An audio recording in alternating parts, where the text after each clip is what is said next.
This is legitimately one of the craziest things that's ever happened to me. For those of you who don't know, about 3 years ago, when I was clearly in between haircuts, I made a video about a terrible creationist movie called Gramps Goes to College. The movie was written, produced by, and directed by a man named Donald James Parker, who also happened to star in the film. And the movie is entirely comprised of Donald's delusions, as he plays an elderly man with no training in biology who goes off to college to debunk evolution through poor argumentation. He disrupts his class with questions that he thinks are hard-hitting, convinces his professor to abandon science and become a Christian, and then everyone claps. That's actually how the movie ends. But that's not all. During the movie, we also learn that Donald's character is a chess grandmaster and a star athlete that outcompetes all the college-age students in a variety of sports, and is a role model to many children who would all totally return his phone calls. Not to mention the fact that he's also so irresistible that his professor tries to force herself on him. I wish I was making that up, but that's actually what he wrote into the movie, and I can't help but imagine him trying to give her direction during that scene, and it's just so awkward that it makes me want to suck my face back into another dimension so I don't have to exist in this one where that happened. So I released a video about that movie and then promptly stopped thinking about it, until about a year later when I got an email from none other than Donald James Parker himself, inviting me to debate him on evolution. So Donald and I talked for about 2.5 hours, during which he made it abundantly clear that despite writing several books and movies and dedicating years of his life to the endeavor of debunking evolution, he has no idea what evolution is or how it works or what evidence we have for it or really why evidence is even important in the first place. If you'd like to see that conversation, I'll link it down below. It's still up on his channel as well, and mysteriously it still has 0 comments after all this time. Over the course of our conversation, I was very nice to Donald. I let a lot of things slide that I had major issues with. I made sure to let him get all of his thoughts out and take whatever shots he wanted to take at me and my beliefs. I repeatedly encouraged him to hold my feet to the fire and make sure that I didn't dodge any of his questions, and I uploaded the video with minimal edits, just a couple of ums and ahs cut out, mainly to make him look better. And most importantly, I said repeatedly that I would be happy to keep in contact with him and follow up with another interview either on or off camera. This man had my email address and my permission to use it. And instead of doing that, he made a whole flippin' movie. Now, as soon as this movie came out, I immediately started getting some comments and emails about it. Tons of people were convinced that this movie was all about me, and I thought that that was a bit of a stretch. I'm a very silly person, but I'm nowhere near arrogant enough to think that somebody would dedicate months or even years of their lives to concocting a caricature about me just to win an argument against it. That's freaking weird, and no one in their right mind would do something like that. But then I watched the movie, and I'm sorry to report, that's exactly what happened. This movie is 100% about me. There are several giveaways throughout the movie to let you know that I am the main focus of this film. The main character is a trained scientist as well as a YouTuber and TikToker and podcaster who goes by the handle The Renegade Scientist in reference to my old handle Renegade Science Teacher. And the first quarter of the movie is all about him making fun of one of Donald's movies, getting an email from Donald, and then having a debate with Donald on his show, which sets the stage for the rest of the film. And just in case there's any doubt left in your mind, if you look in the description of our conversation on Donald's channel, he shares a link to the type of thing he wished he had been capable of saying on the fly. Never mind the fact that the point of a debate is to be able to think of things on the fly, and also that link goes to an Answers in Genesis video about motor proteins and how they could never have evolved, so big surprise that Donald is getting his science education from a cult that believes in unicorns. But he also shares the link to his movie response to this debate, Beauty and the Atheist. Yes, that is a very AI-generated thumbnail. Get used to seeing that. What you're about to see is all of Donald's shame and regret poured out in front of a camera. This is the culmination of every argument Donald has been having with his shampoo bottle in the shower and the ceiling fan over his bed. This is all of the angst and frustration of a man who has spent the last 2 years imagining himself finally getting back at me by stunning me into silence with his brilliant argumentation, the way that I stunned him into silence with the concept of evidence and independent thought. Again, I can't stress enough, it's not just something somebody said.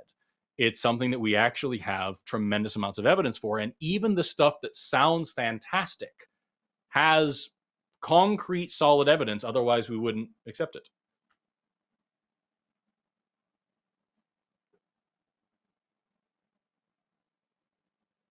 that sort of thing happened quite a few times.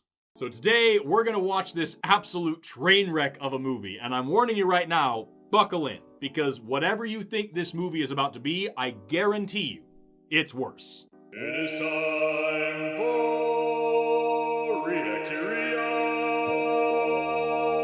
It's another Reacteria.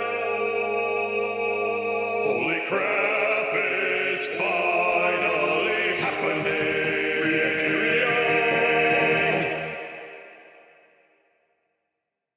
The movie opens with a bunch of AI-generated images of science-y-looking things, and because it's AI, it gets a lot of things wrong, like this DNA sequence, which contains not just the usual A, T, G, and C, but also E, and N, and lowercase d, and the number 8, and whatever that symbol was supposed to be. And it's not just the visuals that are AI-generated, it sounds like the music in the background might be as well.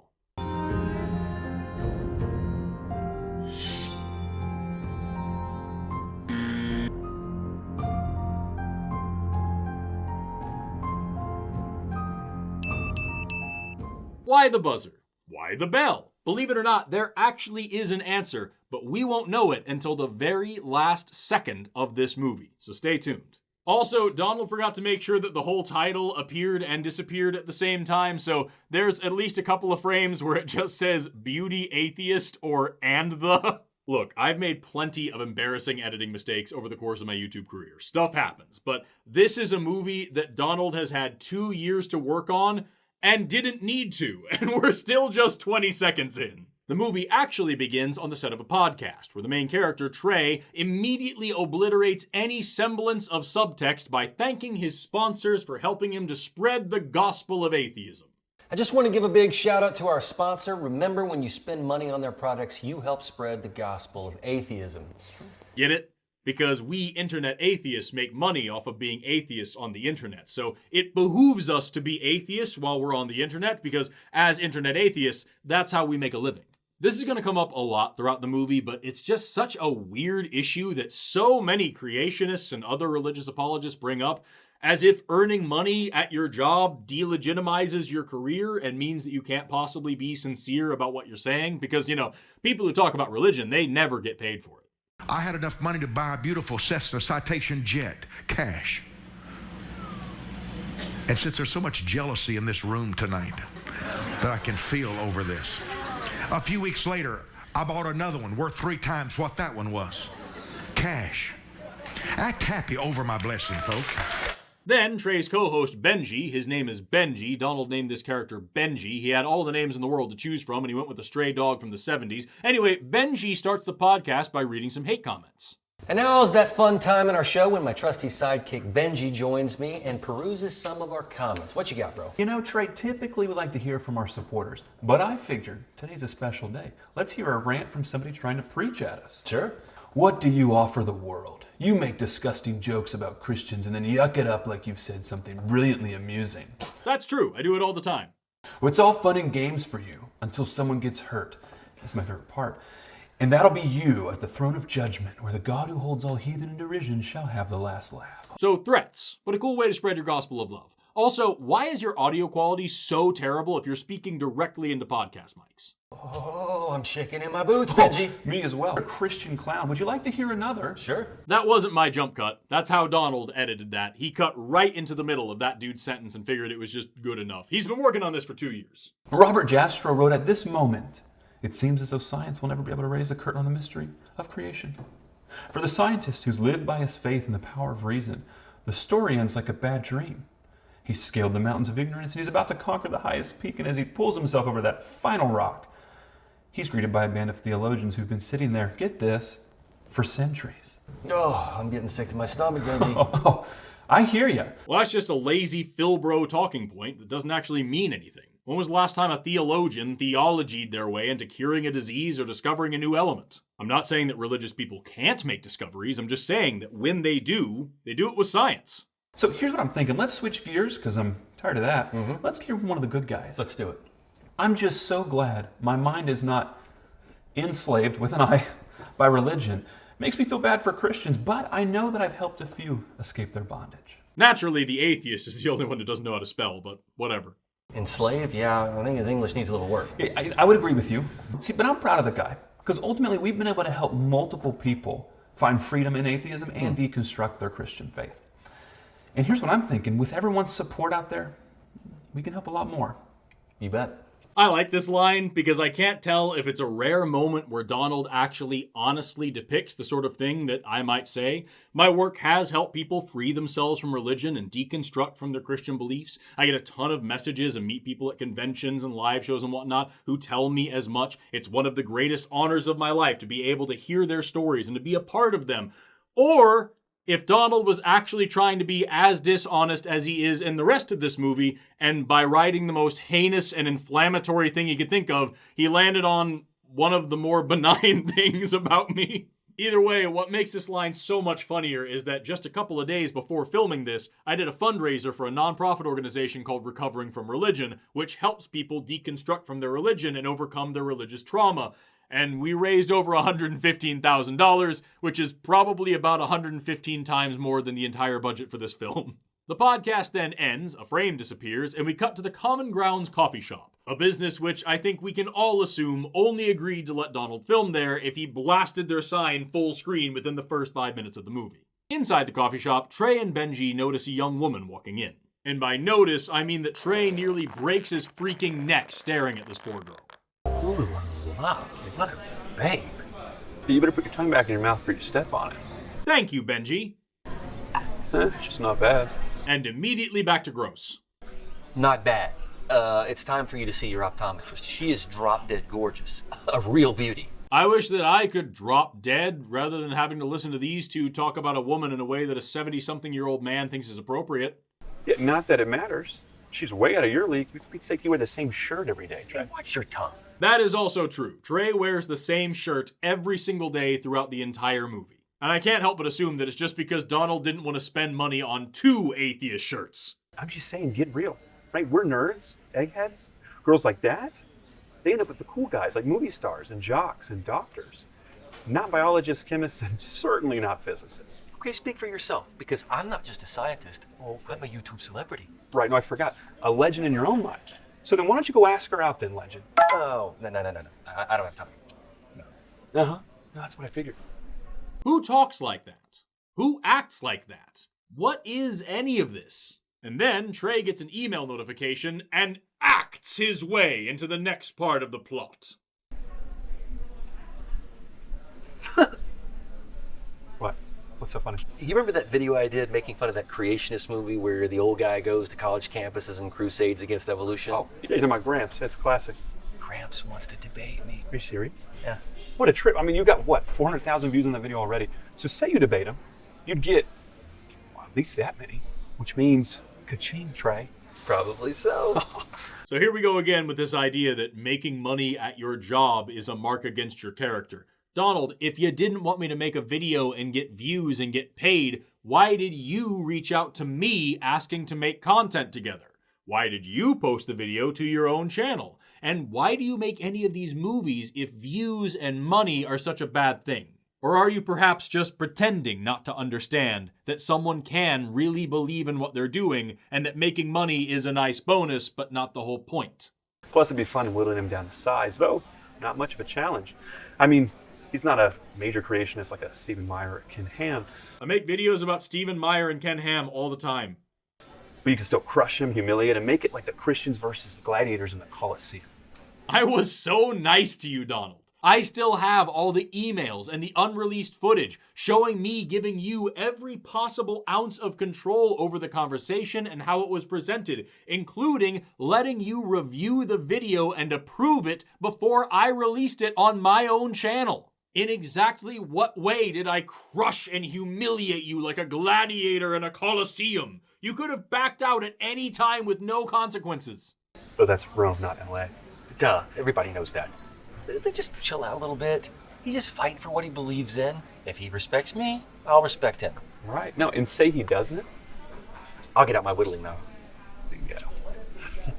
Again, who talks like that? And also, is this just your fantasy of how conniving I was behind the scenes? Because you don't have to imagine it. We emailed back and forth for almost a month, during which time I repeatedly made suggestions rather than demands about how to format the conversation and made sure that you were cool with everything that was happening. And then there's almost 5 minutes of footage before the conversation that we published where I went over everything again and repeatedly asked you if you were okay with everything that we were doing.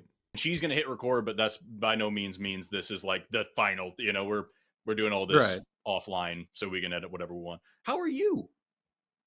Good. Really quickly, just to kind of give you what I was thinking and make sure it's good for you before we jump into everything. If you have a different plan, if you have like a set structure of things you want to go through, I'm more than happy to hear it. And then I'll send you the final product so you can see my work and everything like that and make sure that I didn't misrepresent anything. And then if we're good to go, I'll have that ready to publish by the end of the month. Does that sound good to you? Is there anything that you wanted to cover or talk about before we got started? Anything like things you don't want to mention, things that you want to avoid? Make sure to cover this, make sure not to cover that, anything at all? And I'll let you start on talking about, where you're coming from and why you wanted to have this conversation. And then my first question will probably kick us off with just like, what is your issue with evolution? And we'll go from there. Is that cool with you? I want to make sure you don't feel bamboozled or blindsided or anything like that. Like, oh, this asshole. Well, I really appreciate that, Forrest, because not everybody's that ethical. There is a huge problem with that on the internet of using conversation as more of a prop for your own channel than as an actual conversation. You know what I mean? Exactly. Using a good faith conversation as a prop. Imagine that. The mystery woman then leaves the coffee shop, and Trey immediately demonstrates how big of a bullet she just dodged. Oh, well, there goes your big shot. Well, you'll probably never see her again, except in your dreams.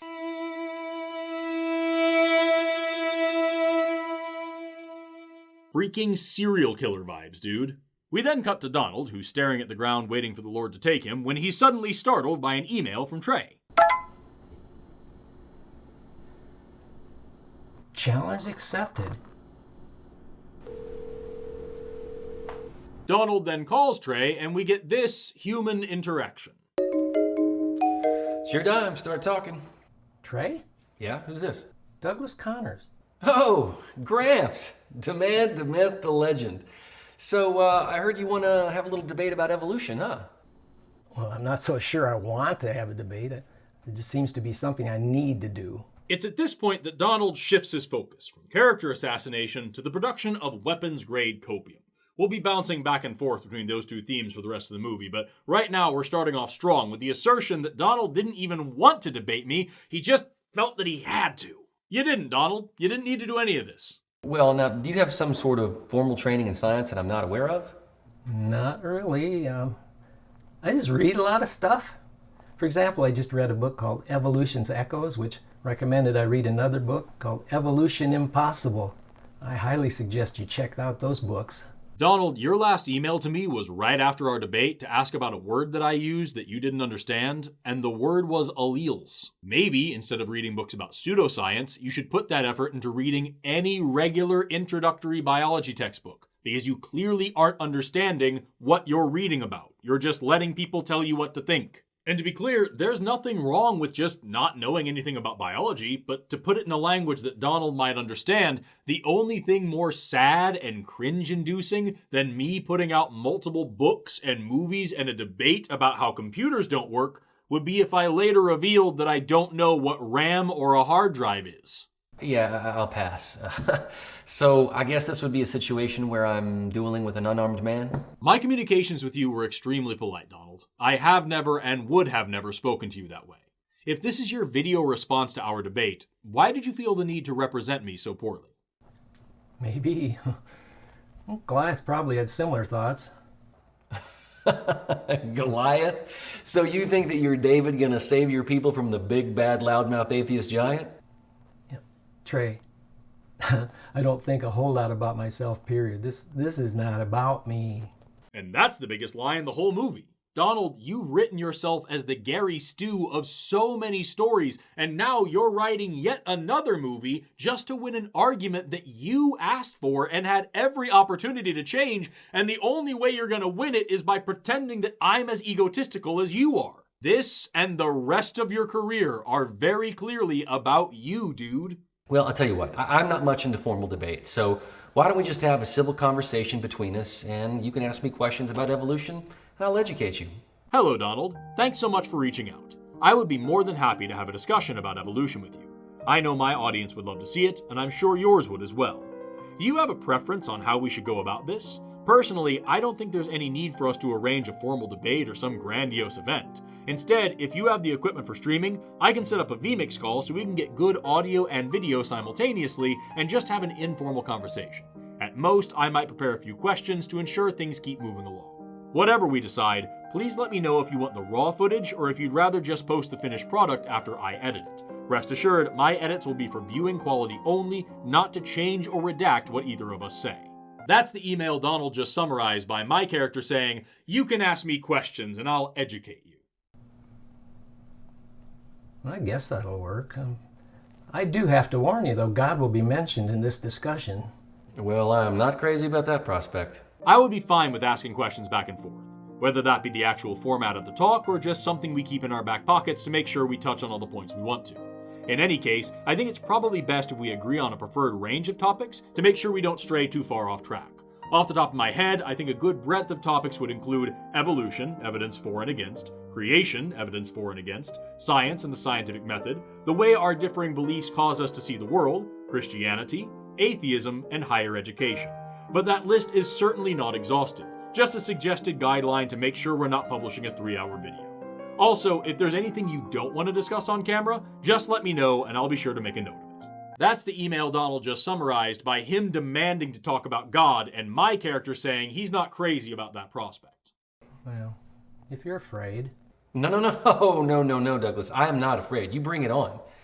Now, can you do this live in studio, or will we need to do this remotely? Where's your studio? Lexington, Kentucky. Really? Oh, my daughters live there. It's not that far a drive. Jeez, I'd love to see them again. Is this one of his daughters that wanted nothing to do with him in the other movie? Is this his fantasy about beating me into debate and having children that talk to him? Yeah, let's do it live. We'll do it live. F*** it. Do it live. All right, you got it. I'll check the schedule and I'll get back with you with some dates at work. Sounds like a plan. Have a good one. All right, Gramps. Aw, man, he forgot to write in the part where I lean back in my chair and laugh maniacally like we atheists do. Then we get this scene where Donald is talking to his prayer group, half of which is in a totally different color palette than the other half. I could use some prayer. I'm going to have a debate with a young atheist who happens to be a scientist and has quite a following out on social media. Can we define young? I'm 33 years old, and the actor that Donald got to play me is 45. I know I'm not qualified to carry on such intellectual combat, but I just felt like God was just pulling me up the ladder and dragging me out to the end of the diving board and nudging me off into the deep end. So I'm going to need the little prayer here that God will speak through me, because if my own puny knowledge on this topic was dynamite, I wouldn't have enough to blow my nose. So here again, we get this weird attempt at humility and the excuse that Donald only did this debate in the first place because God compelled him to. That wasn't your God, Donald. That was your ego. You were annoyed that somebody was laughing at you and was unconvinced by what you thought were hard-hitting arguments, and so you decided to do something about it. You've been pretending to study this stuff for years, and when someone who actually put the work in made jokes about it, you felt self-righteous anger and demanded a debate. You let your emotions get ahead of you, Donald. It happens to the best of us. Most of us just tend to grow out of it by your age. Well, my wife has a degree in zoology, and she'd be more than happy to help you prepare for that. You know, I'm going to politely decline that offer, maybe save you some marital mayhem.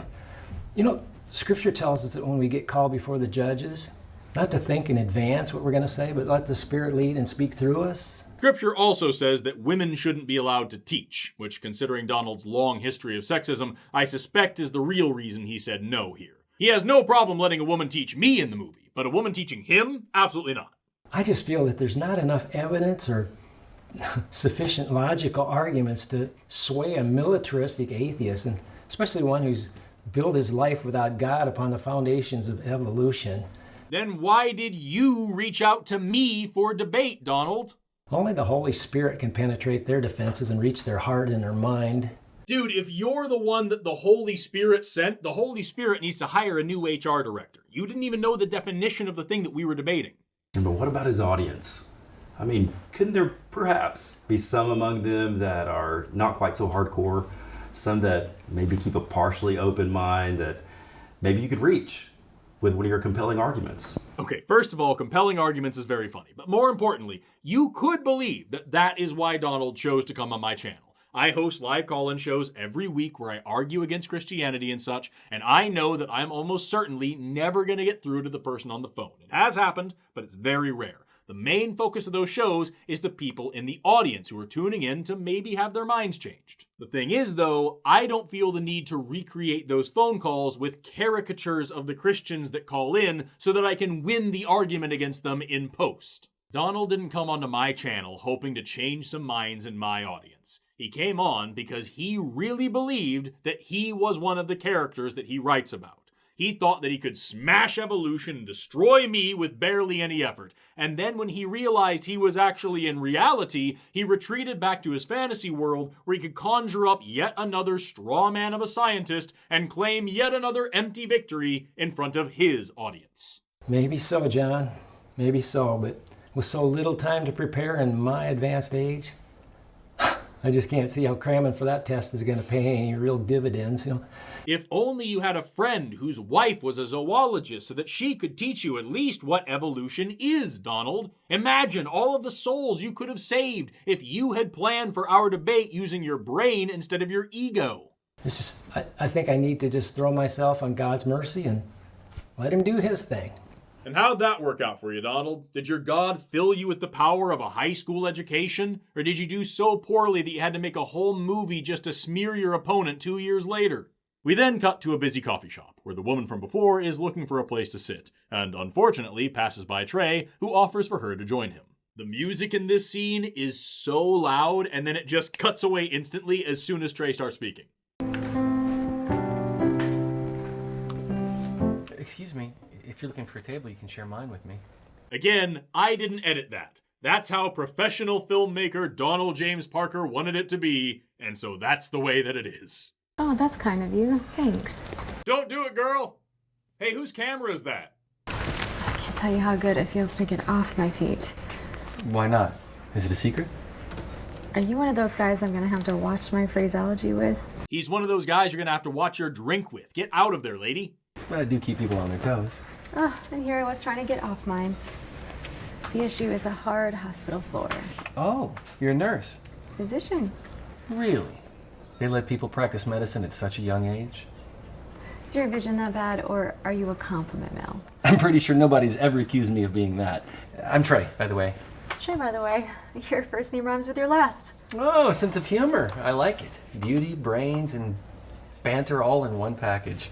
In my notes for this part, I just wrote, "This is one of the most uncomfortable conversations I've ever seen." I didn't catch yours. I didn't throw it. Okay, well, I guess I'll call you Beauty until you do. Weird. Weird, dude. Weird thing to say. Weird way to be. So, Beauty, do you reveal your real name on the second date? Second date? I sure hope you don't consider this a first date. I don't believe in dating. You don't believe in dating? Well, I can provide plenty of evidence that dating exists. It's kind of my thing. Bit of a science geek.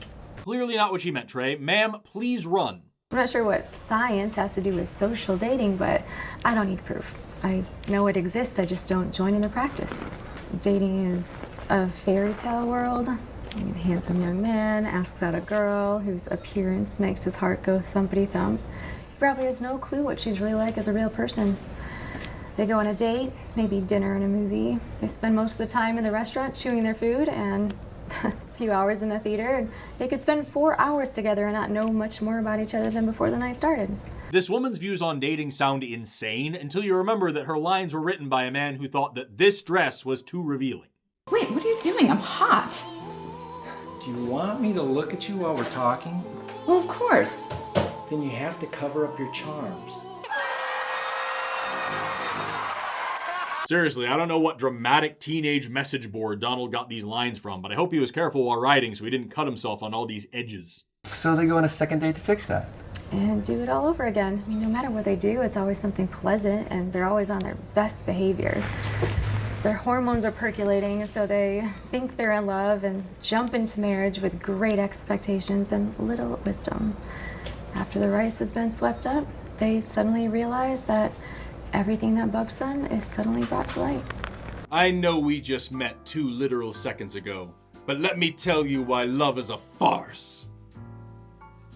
I'm not like other girls. Whoa. You've just dissected dating as if it were a frog and crammed it into a jar of formaldehyde. Oh, you really are a science geek, huh? Yeah.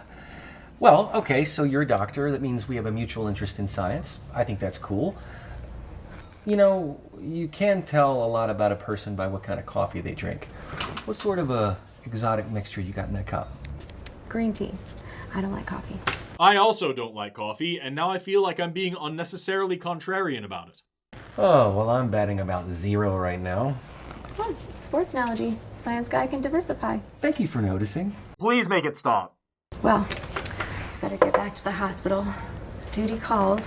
Will I see you again? First of all, calm down, bro. And secondly, if Donald really wanted to base this character off of me, he should have made him point out how she totally just said duty. My dad used to sing this song, Que Sera Sera. Whatever will be, will be. Oh, I thought that was Doris Day. Oh, I made her laugh. My life is totally not in vain. Oh, Doris Day. What a timely reference from this century. Duty. Julie. Excuse me? My name is Julie. And your last name? I have a feeling if I gave you that, you'd break a leg or something, so you'd need a doctor. Yes, he would. He is absolutely that kind of guy, and you should have told him your name is Diane or something. Why didn't I think of that? Okay, well, if you won't tell me your last name, will you at least tell me what hospital you work at? Thanks for the chair. Have a good day. Wait. At least take my card just in case you get the urge to call.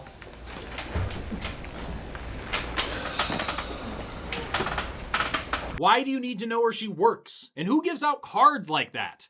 This is what happens when a 70-year-old director tells a 40-year-old actor how to act like a lovesick 30-year-old. But Trey isn't done being the creepiest dude in all of Kentucky because Julie is barely out the door when he starts Googling her. Hey Siri, who are the doctors in Lexington, Kentucky with the name Julie, Julie, or Juli? Sorry, I couldn't find any doctors named Julie in Lexington.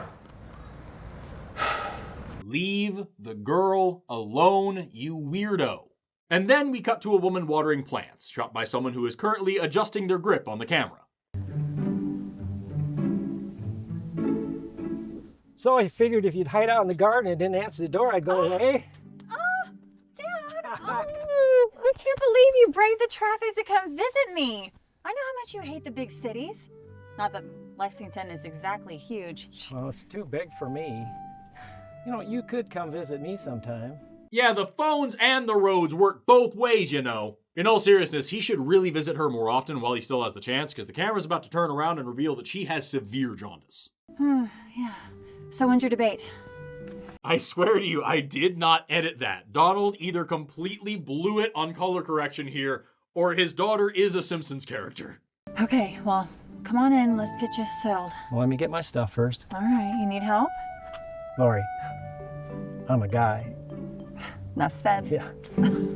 What is this dude's problem? He is so weirdly sexist all the time, about bags specifically.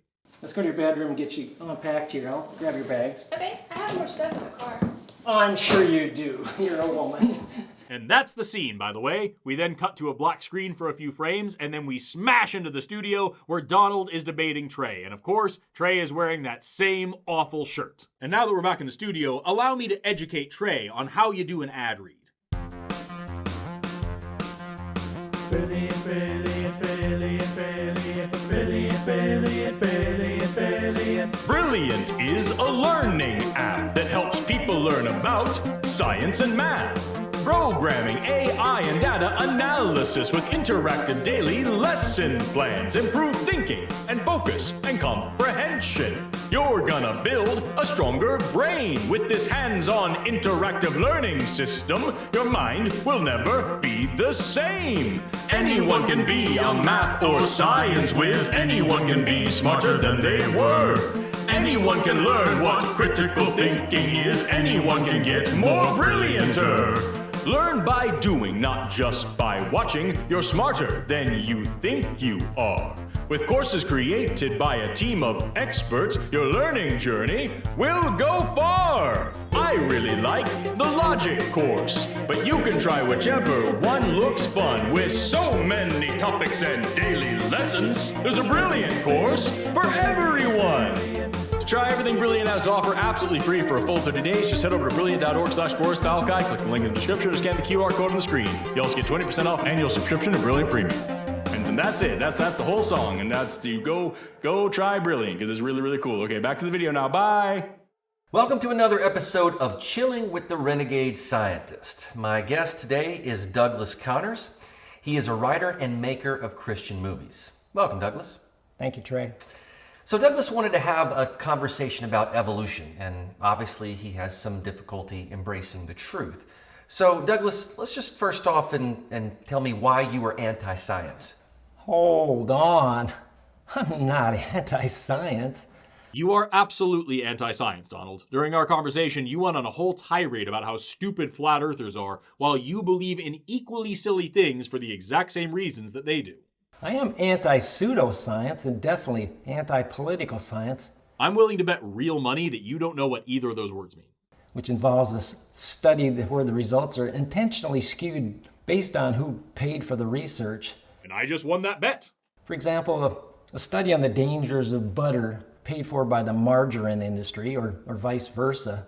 My other case in point, flat earthers famously believe that all the various space agencies and world governments are the ones funding space research to produce fraudulent results in order to fool people into believing that we're living on a ball. Also, a huge percentage of flat earthers are devout Christians who believe that the earth is flat and covered by a dome because that's what the Bible says. Like I said, Donald, you believe something equally as silly as the people that you mock, and you believe it for the same reasons. Not all quote-unquote science is equal, you know? Me, I'm all about the truth. Well, you're a truth seeker. I am a truth seeker. I don't care how many people have to kiss to find the truth. I'll kiss you. I'll kiss your dad. I'll kiss anyone. You? Your dad? Me too. So what is your primary objection to evolution? Oh, so many to choose from. Well, my biggest objection is this, that despite the fact that the ideas generated by evolution concerning the flora and fauna that we see around us, they're historical in nature, can't be replicated and tested in the laboratory using a scientific method. Yes, they can. Evolution is the single most tested and well-evidenced theory in the entire history of biology. We can directly observe it in laboratory and field settings. It makes novel, testable predictions, and it accurately explains the diversity of life on Earth. Donald doesn't know that because he listens to Answers in Genesis so much that he literally just referenced historical science, which is their famous double-edged gotcha argument. Even though that's true, these ideas are forced down kids' throats and other people's throats all over the world as if they're slam dunk factual. And no real discussion about other explanations and possibilities is even permitted. That's because they're not science, Donald. If your explanation was backed by data or could be observed in real time, or at least had a functional mechanism behind it, that might not be the case. But it doesn't, so it doesn't belong in a science class. Okay, so just to be clear here, you are not advocating that the teaching of evolution be removed from the classroom? Not at all. No, my mantra is teach the controversy. There is no controversy. According to a Pew Research poll from 2009, 97% of scientists in this country all agree that all modern life on Earth, including humans, is the result of evolution. Meanwhile, intelligent design isn't even a scientific theory, so it doesn't get to contend here. Get kids to thinking, present the idea, it's one that's been believed by billions of people over the centuries, that an omnipotent creator designed this universe, and specifically this planet and all the life forms therein, right alongside Darwin and all those neo-Darwinists who evolved his theory. Maybe instead, we could teach kids about logical thinking so they don't use the ad populum fallacy or the argument from antiquity fallacy when deciding what's scientifically true, as you just did, Donald. That's material for religion class, and religion and science should not be mingled. I agree that religion and science shouldn't be mingled in practice. You should not use your religious views to replace scientific thinking or to come to scientific conclusions. But I have no issue with individual scientists being religious. As an anti-theist, it does not work for me, but I've known and worked with and studied under and respected lots of religious scientists. I literally debate against religion for a living, and this dude is making my character more antagonistic than me. Well, my definition of science is... That was also his edit, by the way. He doubled up that well in the middle of the shot. He worked on this for 2 years. Well, my definition of science is the discovery by man of the world that God created with all its laws and its elements and its properties, as confirmed by the scientific method. It's awful nice that you have your own personal definition of science, Donald, but science is really just the process by which we gain and build upon knowledge about reality. If you define science as learning about what God created, you're assuming that God exists, not learning whether or not he actually does. You are literally defining your God as something outside of science. I'm afraid, Douglas, you don't get to define science. You should probably stick to defining religion. Religion doesn't have a set definition, Timu Kevin Sorbo. That response was so lame you'd think it was written by an elderly religious apologist who doesn't even know that the boom mic shouldn't be visible in the frame for the entire scene. Just talk into the microphones in front of you. Why is that so hard? Bible already did that. James wrote that pure religion is to visit widows and orphans in their distress and keep oneself unspotted from the world. And how exactly are you doing that? By making movies that lie about science you don't understand, Donald? How many widows and orphans did you visit while filming this? And how many worldly spots did you gain while making such a cartoonish mockery of someone who is nothing but polite to you? Oh, I bet the Muslims and the Hindus and the Jews and about a zillion other religions are just thrilled to hear that. And by the way, there are a lot of atheists who give charity to orphans and widows and live according to their own moral standards. Oh, so everyone gets to set their own moral standards? There's no universal standard that applies to everybody? Well, that's the beauty of not believing in God.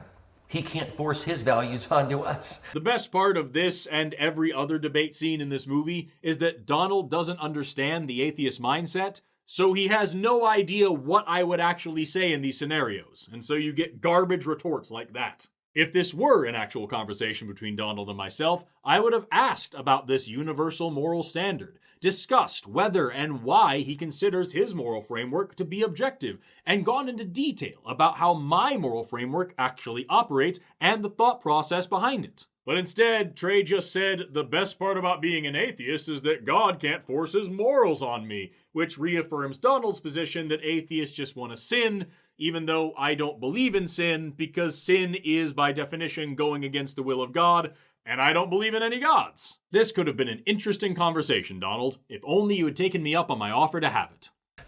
But we digress. Our conversation was supposed to be focused on evolution. Let's get back on track. Okie dokie. Donald bringing all the sass he wishes he had in our debate. Let me throw some names at you. Okay. Franklin Harold, who happens to be a biochemist. That's a scientist. Douglas. He wrote in a book that was published by Oxford University Press. There are presently no detailed Darwinian accounts of the evolution of any biochemical or cellular system.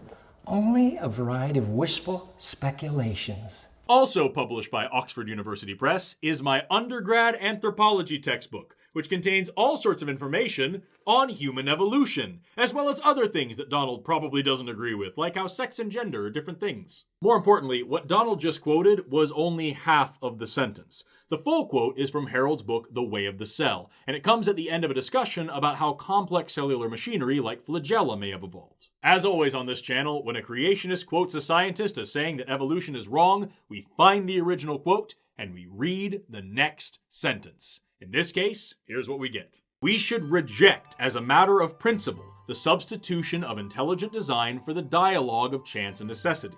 But we must concede that there are presently no detailed Darwinian accounts of the evolution of any biochemical or cellular system, only a variety of wishful speculations. There is room for discovery here, and for reflection too.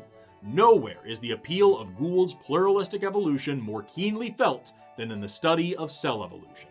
Now, pluralistic evolution is a whole other thing to talk about, but the long and short of it is that mutation and natural selection aren't the whole story when it comes to evolution. There are other mechanisms in action here. That's something that I brought up in my debate with Donald, and he knew nothing about. But the point that Harold is making here isn't that evolution is wrong and we know nothing. He was saying that there's a lot we don't know in this specific area, but that does not mean that we should accept intelligent design as an alternative. He was literally arguing for the exact opposite thing that Donald just quoted him for. And even that quote was heavily influenced by another quote from 1991 when James Shapiro said, "In fact, there are no detailed Darwinian accounts for the evolution of any fundamental biochemical or cellular systems, only a variety of wishful speculations." So what Donald is unintentionally referencing here is a quote from 1991 that was rewritten in 2001, and he has no idea how much more we've learned in the 25 years since then because he's just lifting half quotes from creationist websites that tell him what to think instead of actually learning anything about any of this stuff.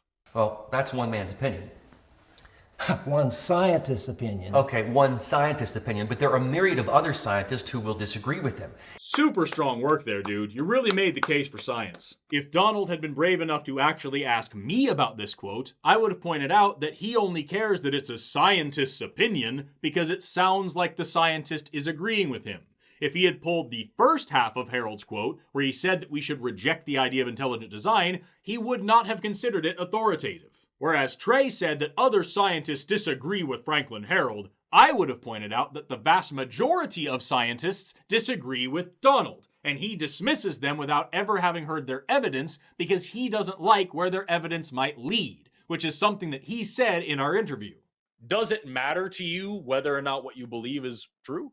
You have to examine and say, well, what is the outcome of the truth? Does it matter if it's the truth?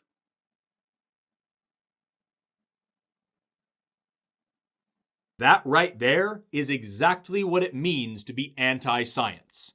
Donald is anti-science, whether he believes himself to be or not. And one thing I think we have to point out here right now is that interpretation is key in the quest for truth. First, Douglas, there's the interpretation of the evidence itself. And then we have to interpret the words of the scientists who are describing their interpretation of that evidence. That's a good point. Yeah, but what did Harold really mean when he said detailed Darwinian accounts? I don't know, dude. Maybe you should try reading his book about it rather than just digging through a quote mine from the Discovery Institute. It seems like the devil's always in the details, huh? Well, I don't believe in the devil. Go figure. This writing sucks so bad, dude. Well, in my experience, just about every evolutionist interprets all evidence as confirming evolution. And if they can't do that, they either reject that evidence or ignore it, along with the people who bring that evidence to the table. What evidence goes against evolution, Donald? You're telling me there's a problem, but you can't articulate what the problem actually is because the problem doesn't actually exist. The only evidence creationists have is things that we don't know yet, things that they don't personally understand, and lies and misrepresentations about what real scientists say, like what you just did. You creationists have such a persecution complex. They do, but this isn't the time to say that, Trey. You're feeding into his persecution complex by taking a jab at him instead of addressing the point that he just made. But while we're here and on the topic, you are demonstrating your persecution complex by making this movie, Donald. Well, maybe with reason. You know, it's bad enough to ignore evidence, but I think it's even worse to manufacture it, and you guys do that sometimes. Let me cite a concrete example. Don't worry, I won't mention Nebraska Man or Hackle's drawings. You did bring up Nebraska Man and Piltdown Man. So what do you do with Piltdown Man or Nebraska Man? Yeah. I explained to your face that those were hoaxes, what the history was behind them, what they taught us, and I even pulled out one of my anthropology textbooks with a whole section teaching about Piltdown Man, just to show you that it's not a big secret. And in response, you didn't address a single thing that I said. You just stared at me for like 10 solid seconds and then moved on to the next topic.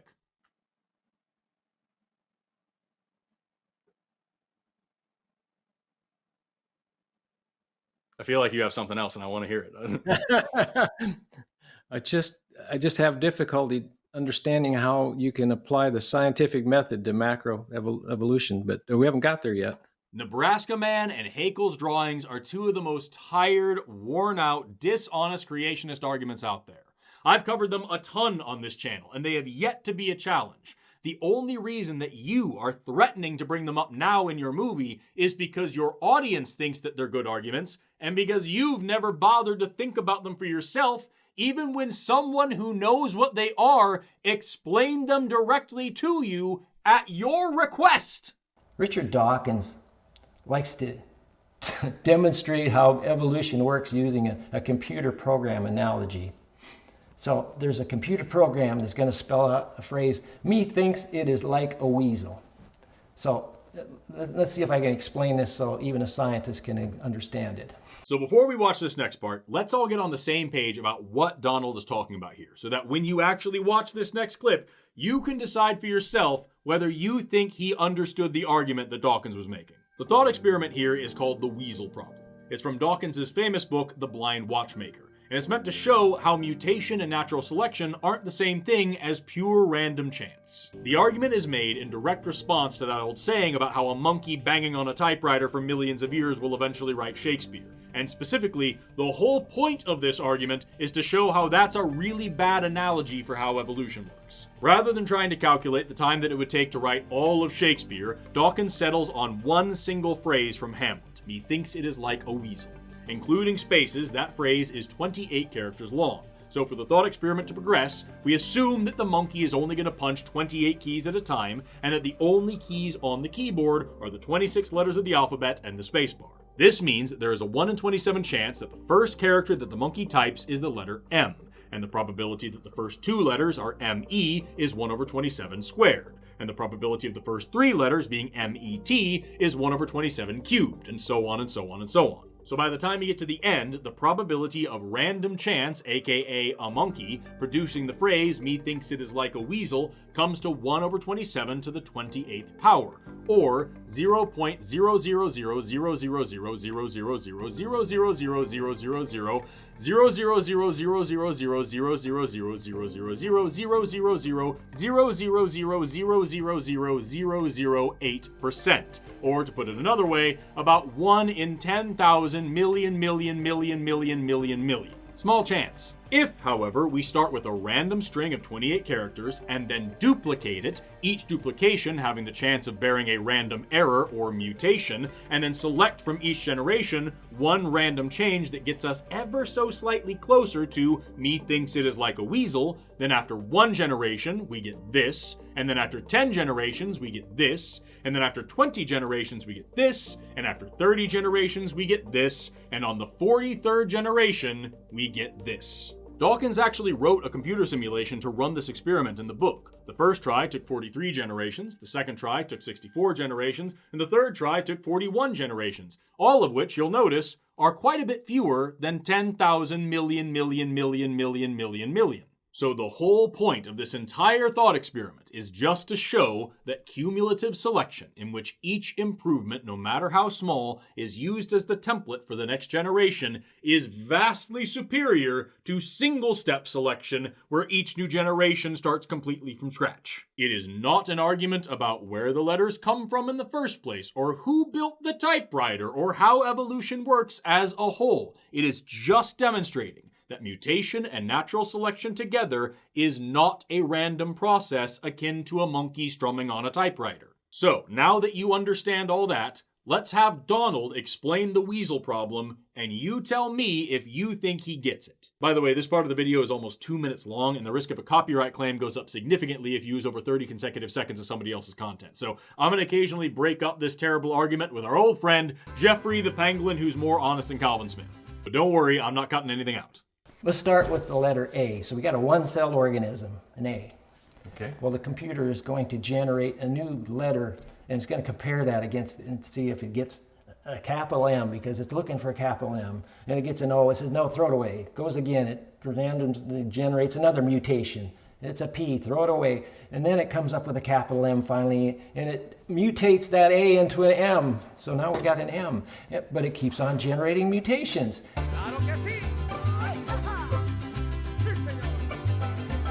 And we come across, finally, after about 25 tries, a small E. So now it appends that onto the M.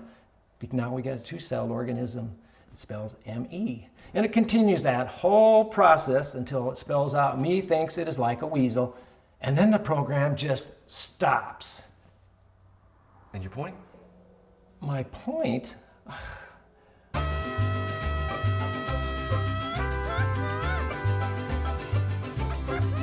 First of all, the computer knows the answer. It knows where to drop in every one of those letters and knows when to stop.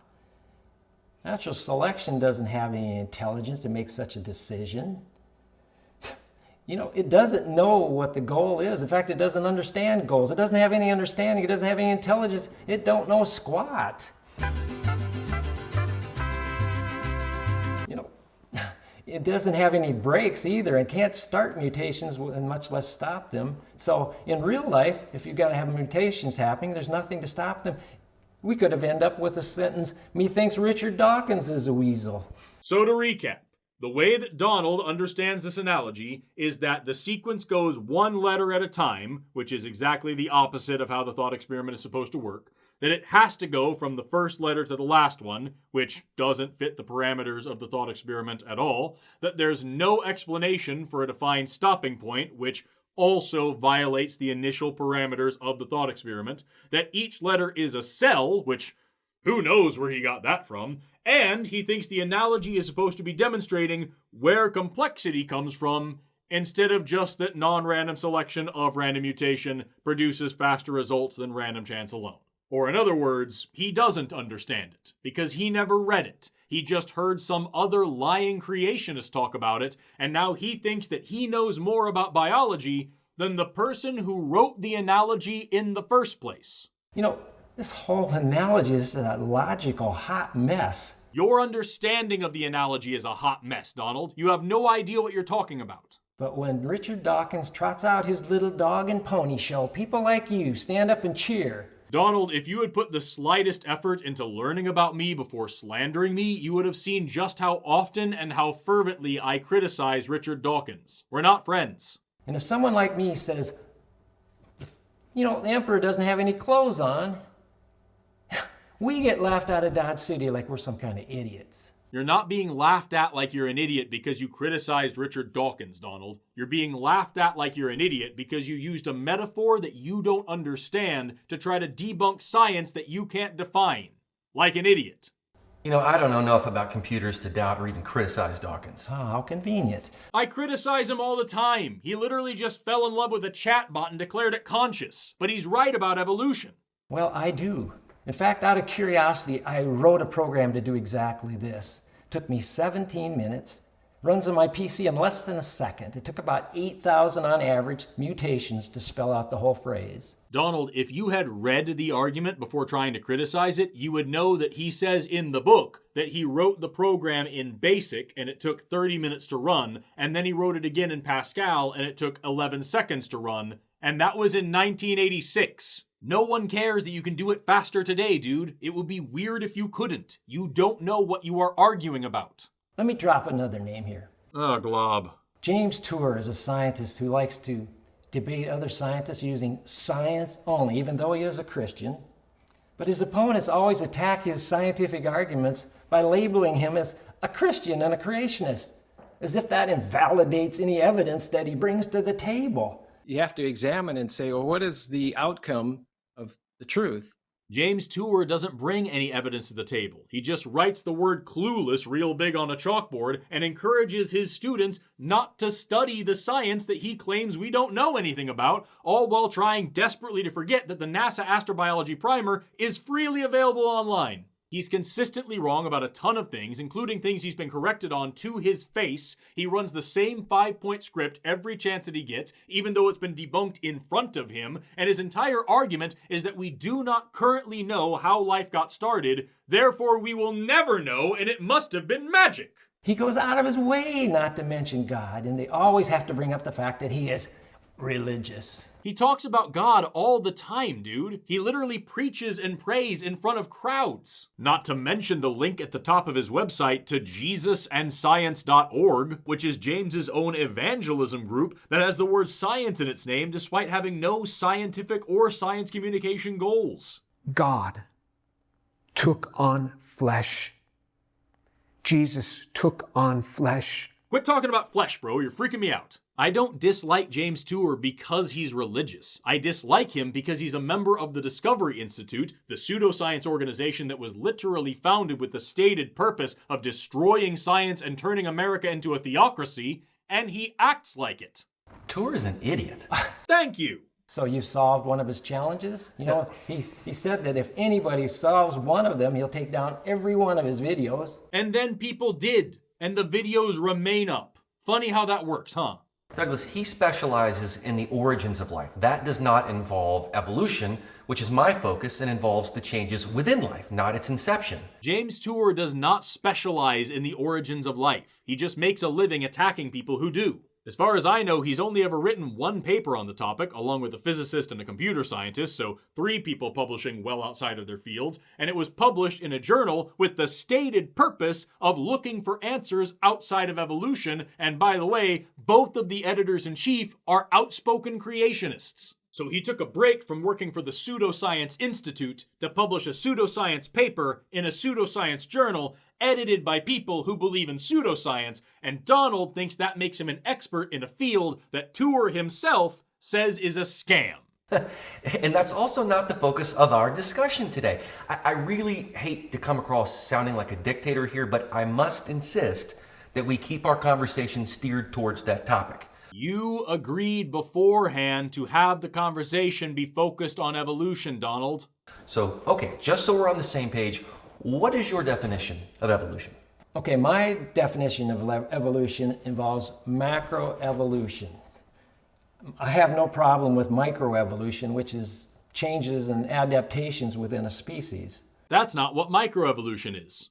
Macroevolution is the goo to you via the zoo theory that all life started out as one-celled organisms and progressed through millions of years through gradual, non-directed mutations to the DNA, which proved to be advantageous to survival. And that's not what macroevolution is. Once again, Donald, if you spent half as much time reading any ordinary introductory biology textbook from this decade as you spend memorizing bad arguments from lying pseudoscientists, you wouldn't have had to make this movie. Really? Well, no wonder you'd have a problem with that. I would have a problem with evolution based on that definition. You know, evolution is so much more complex than just mutation selection. First of all, microevolution demonstrates the process that leads to macroevolution. Did you notice that Trey didn't provide the actual definition of evolution? I gave it to Donald during our debate, but he doesn't remember, and he certainly isn't going to look it up. He spent years making another movie about why evolution is wrong, and he still doesn't even know what it is. And there's lots of other changes that are involved than just mutation selection. Are you familiar with the term epigenetics? No. Okay, how about alleles? No. That was the first halfway honest part of the movie. That 10 seconds or so was a pretty good representation of how the conversation actually went. Okay, I thought so. Well, without any changes to the DNA sequencing, epigenetic expression changes lead to new functionality in the phenotype containing that DNA. And the natural stressors also lead to such alterations. And that was all the big words from the first line of whatever AI overview of epigenetics that Donald pulled, crammed into one sentence that almost made sense. Without such knowledge, Douglas, you're not equipped to just go poking holes in any scientific theory. And there's lots of Christians out there who accept both God and evolution. The two don't have to be mutually exclusive. Though, I personally find the idea of God and heaven to be repulsive. And I'm pretty sure this is the first part where Donald is actually honest about my beliefs. I did say in our debate that I wouldn't want anything to do with his God, even if it was real, and that his concept of heaven sounded awful. Here's a fun clip where you can see him getting visibly disturbed as I say this. A minute ago, you're talking about heaven and all these things, and like that to me is awful. I hate every thought of that. And so like you and I have this fundamentally different idea of what is good and what afterlife would sound nice and all these things. And even the way you described the ideal heaven sounded to me like something that I wouldn't ever want to be a part of. And so like we have this very different view of what's good and what would be good and what we like and what we prefer. You threw me a curveball. You said you don't want to go to heaven. It sounds like an awful place. So that one, I mean, that just totally throws my whole paradigm off. I don't even understand that mentality. It really messed with him, and it's going to come up several more times during this movie. Richard Dawkins did say one thing that I agree with. He said that the Bible, the God of the Bible, and macroevolution are not compatible. They can't coexist. You know, if God created everything, all life, as he says he does in the Bible, and there is evolution, that means that he created all those beings with the ability to mutate and to evolve, which means there was intelligence involved and he directed it. That's called theistic evolution. Lots of people believe in it. And by very definition of evolution, which you will admit, there can be no direction or intelligence involved. That's not true. Artificial selection is, by definition, evolution with direction and intelligence involved. It's how you get every bit of produce you've ever bought at a grocery store. You know, to rephrase the old chicken versus egg question, which came first? DNA or the first mutation that brought about a change? Genetic material would have had to have come first because mutations are changes to genetic material. This is like asking if printed text or typos came first. And while you're struggling with that conundrum, I'm going to throw out the bold statement that only a creator could explain the coding sequences that we find in DNA. That's not true, and I have a ton of videos on my channel explaining why, but it's kind of hard to break that concept down for somebody who thinks that it's a conundrum to ask whether DNA might have mutated before it existed. Well, let me throw out a name for you, Douglas. Stephen Hawking. Stephen Hawking said religion is a fairy tale for people afraid of the dark. Meanwhile, back in reality, on my channel, I talk about religion from time to time. It comes up, but I have whole shows where I do atheism, and I don't want to make my channel I don't want people thinking I'm attacking religious people or on that. I deliberately did not criticize or make fun of religious people, nor do I in any of my videos or my call-in shows where I argue directly against religious people. I attack ideas, and occasionally I attack individuals, but I don't make blanket statements making fun of religious people just for being religious. You have created the flimsiest facsimile of me possible, Donald, and you're still losing the debate against him. And John Lennox said that atheism is a fairy tale for people afraid of the light. Oh, brother. Lennox is a mathematician and a senile old man. Senile? It's probably your assessment of me.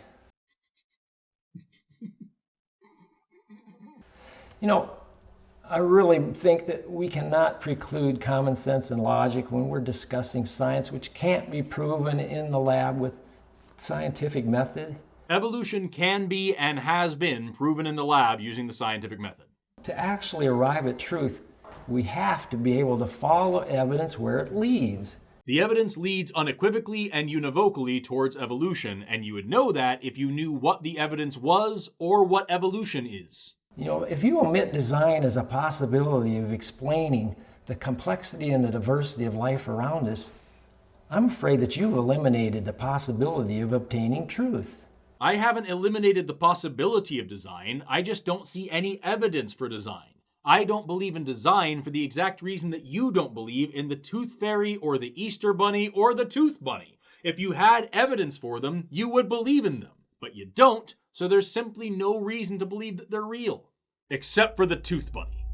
He is real, and he wants your teeth. He is coming for your teeth. Fear him, and floss. And around and around and around in circles we go. Douglas, I'm just afraid we're not going to agree on this. Could be. I would just advise you that eternity is a long time to be wrong. Oh, was I supposed to be afraid of that? Okay, well, we're going to take a quick break, and we will be right back with more scintillating debate on Chillin' with the Renegade Scientist. Be right back. There is a huge problem with that on the internet, of using conversation as more of a prop for your own channel than as an actual conversation. You know what I mean? Exactly. And with that, the debate is over. And so we cut back to Donald and his jaundice-stricken daughter waiting around a table. My sister is late as usual.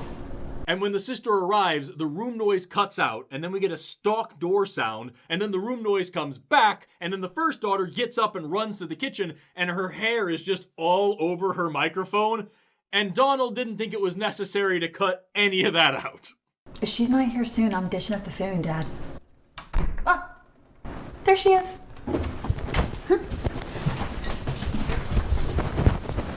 Then Donald gets up to hug his other daughter, which gives us even more mic-on-clothing action, followed by a shocking plot twist. Hey. Honey. How did the debate go? What? It's Jeweli? His other daughter is Jeweli? I mean, like, who could have seen this coming? Who? It's like lightning in my head. It's friggin' M. Night James Parker over here.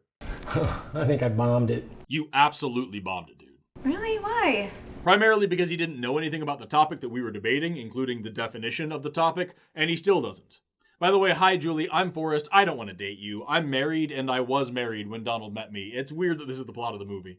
I was doing pretty good at the beginning. I think I was holding my own, and then we had an intermission with a commercial, and he started throwing scientific terms at me and got me all rattled, and I started to hem and haw, and I couldn't think of the things I should have said until I drove back to Lori's. There was no commercial break. I repeatedly asked you if you understood what I was saying, and I even stopped several times to clarify the terms that I was using when I needed to. I was about as authoritative as Mr. Rogers. Mr. Rogers is extremely authoritative. You know, when I first got into this culture clash gig, I pondered reverting back to the old me when I had a sword-like wit and I was not afraid or ashamed to use it.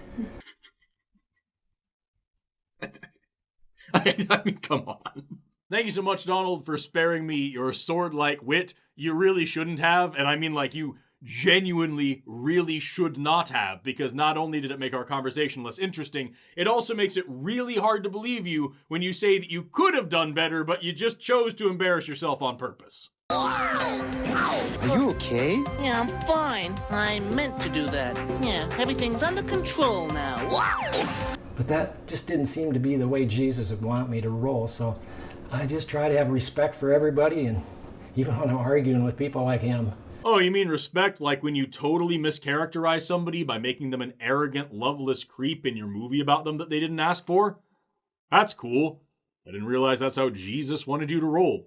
Well, who is him, and did he attack you personally? Well, he goes by the handle, the renegade scientist, and no, he was nice. Bit misguided, but nice. Thank you, Donald. It sucks that this is how you treat people who are nice to you. Though he did kind of treat me like an infant in whose mouth he was trying to spoon pablum. That just sounds like your own insecurity, dude. You're a grown man. You could have turned up the heat at any time. You know, the kicker is, this dude said that heaven, with all its peace and love and joy, sounded like a repulsive place. I mean, how can you even reach somebody who doesn't want to go to heaven? I told you that messed with him. It just hurts my heart when I meet people like him. I read their comments online and their opinions, the combative spirit just comes out in me, you know. But then when I meet him in person, compassion just kind of oozes out of me. Please don't talk about what oozed out of you when you met me, Donald. This is weird enough. Oh, I'm getting sick to my stomach, Gunji. How do you get entangled with these guys in the first place? It's kind of crazy. I really don't understand it myself. It seems like I'm a magnet to them, or like there's a reverse cultic fascination or something. They watch my movies just so they can make fun of them and me, of course. Well, that's not very nice. Yeah, and they can be pretty brutal too. Quit being so funny. You know, one kid, he puts all his videos out on TikTok. The ones he's made of me, making fun of me, he had over 12 million views. That's me. Don't feel too bad for him though, because the writer-director Donald James Parker literally emailed me a link to this movie without my asking. I have receipts. For those of you who don't know, Knowles is a TikTok creator who reviews terrible Christian movies like these ones. He hasn't been in contact with Donald since he interviewed him a year before I did, and yet Donald emailed this movie to Knowles unprompted. The movie is about me, but he didn't send it to me, even though he has my email address. He sent it to the guy who gets the most views when he talks about these movies. Like, if you felt bad for Donald in this situation in any way, I hope that knowledge disabuses you of the notion that he's the victim here. Donald loves this negative attention.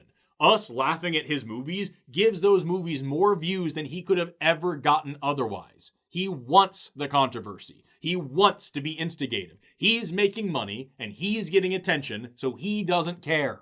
12 million? Yeah, it seems like nobody knows me in the Christian world, but among the Instagram and TikTok crowd that embraces atheism, I'm infamous. Exactly my point. Donald may be ignorant and sexist and absolutely full of himself, but he's self-aware.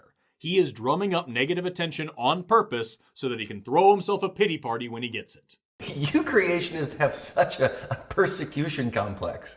Wow. Well, maybe you're called to reach those people instead of preaching to the choir. Yeah, I was thinking the same thing. I mean, maybe God will use this video in a way you never foresaw. So don't despair thinking you blew it. Yeah, maybe when the proverbial stuff hits the fan, these people are going to, some of them anyway, hopefully will start looking for answers, and maybe something I've presented to them will help them discover at least the path to the truth and hopefully life eternal in Christ Jesus. I said it before and I'll say it again. Weapons grade copium. Well, I know it's too late for us to pray about changing our words in the debate, but we can pray that the Holy Spirit will touch the hearts of those who watch the video. Amen. Let's do that. We're then treated to this long, real long, and did I mention long, silent moment as Trey and Benji walk over to Jeweli at the coffee shop. Well, hey there, elusive Dr. Jeweli. Mind if we join you? Who's your friend? Benjamin Bates, co-worker, right-hand man, and chief groupie. Trey and Benji then immediately start arguing about whether or not Trey should drink alcohol. You know, Trey wouldn't be where he is today without me. Really? Oh yeah, it's because I drove him to the coffee shop. You're driving me to drinking. Oh, in this case, quite literally, the only coffee. But one day, Trey, I'm going to get you to imbibe something a bit stronger. Dude, you know that my whole point in life is to keep my wits about me and to be in control at all times. Your beverages of choice don't fit into that plan. So I guess Trey's like straight edge, and of course he's super weird and arrogant about it. And then things get super aggressive out of absolutely nowhere. It's really awkward. Right, well, it's too bad you don't have a life to control. Hey, I didn't sit down with this lovely lady to cross swords with you. So why don't you put a lid on it or go powder your nose or something? Or, get this, I could punch yours. You don't believe in violence. And I could suspend that belief for, I don't know, 3 seconds. And I could suspend you from a chandelier for about 3 days. You feeling lucky, Trey? Guys, hey, how about you throttle back the testosterone just a couple of notches? Tell you what, I'll go powder my nose and you two can work out your hostilities in my absence. What the flip was that? Why is this guy such a freak about everything? And was that an InfoWars shirt? Trey then becomes even more of a slimeball by paying Benji to pretend to be so mad that he leaves Trey without a ride so that Trey can guilt Jeweli into getting into a car alone with him. Benji then leaves, but the rustling of his mic against his clothes remains as Jeweli returns from the bathroom.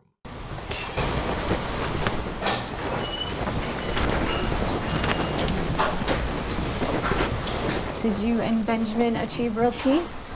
Actually, he got so mad at me that he told me to take a long hike. And he took off and left me here without a ride, so I guess that's exactly what I'm gonna have to do. How far do you have to go? 6 miles. Oh, I don't seem too shook up about it.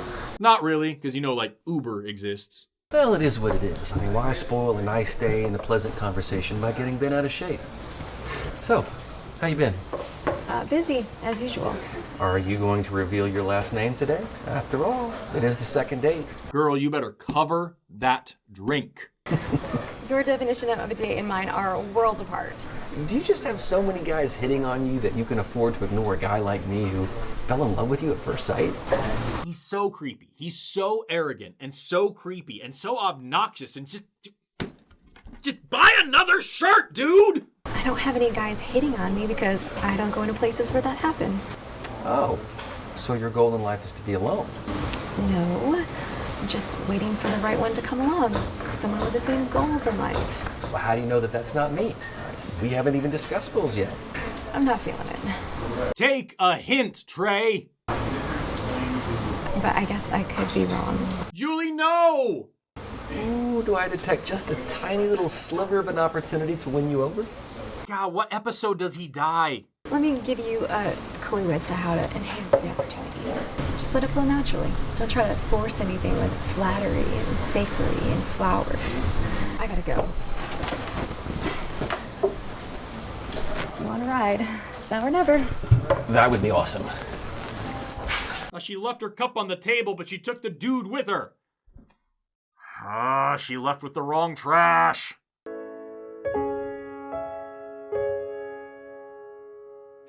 Well, I know better than to ask for a kiss, but could I ask one more time for your last name? Get out of her car, Trey. Gotta admire the persistence. That's what girls say when they're into you. Tell you what, next time we run into each other at the coffee shop, I'll reveal the big secret. Well, that makes my day. I guess I'll just have to work down there all day just so I won't miss you. Well, I might come in during the evening. Then I'll work all day and all night till they kick me out. Whatever. The conversation just keeps getting more and more uncomfortable until finally Trey exits the vehicle and enters his studio and makes some gestures towards Benji. I don't even know, dude. Then, finally, after all this nonsense, the plot begins to thicken as Trey uploads the debate and Donald sends it to his daughters. Hey, Dad, what's up? Hey, kiddo. Hey, check your email. I just sent you and your sister a link to my debate out on YouTube. I'll watch it tonight. Hey, but don't be too disappointed if Julie doesn't get to it for a bit, okay? Yeah, I know how slam she is. And then the two sisters go to the coffee shop together, where Trey is stalking Julie as he threatened to do in the car. And now it's time for the big reveal. Julie is Donald's daughter, and Trey's been creeping on a Christian lady this whole time. And here's the craziest part. We are 1/3 of the way into this movie. We're not even halfway done. Who is that? Some guy thinks he's in love with me. What? I want to meet him. Lori, no. Yeah, Lori,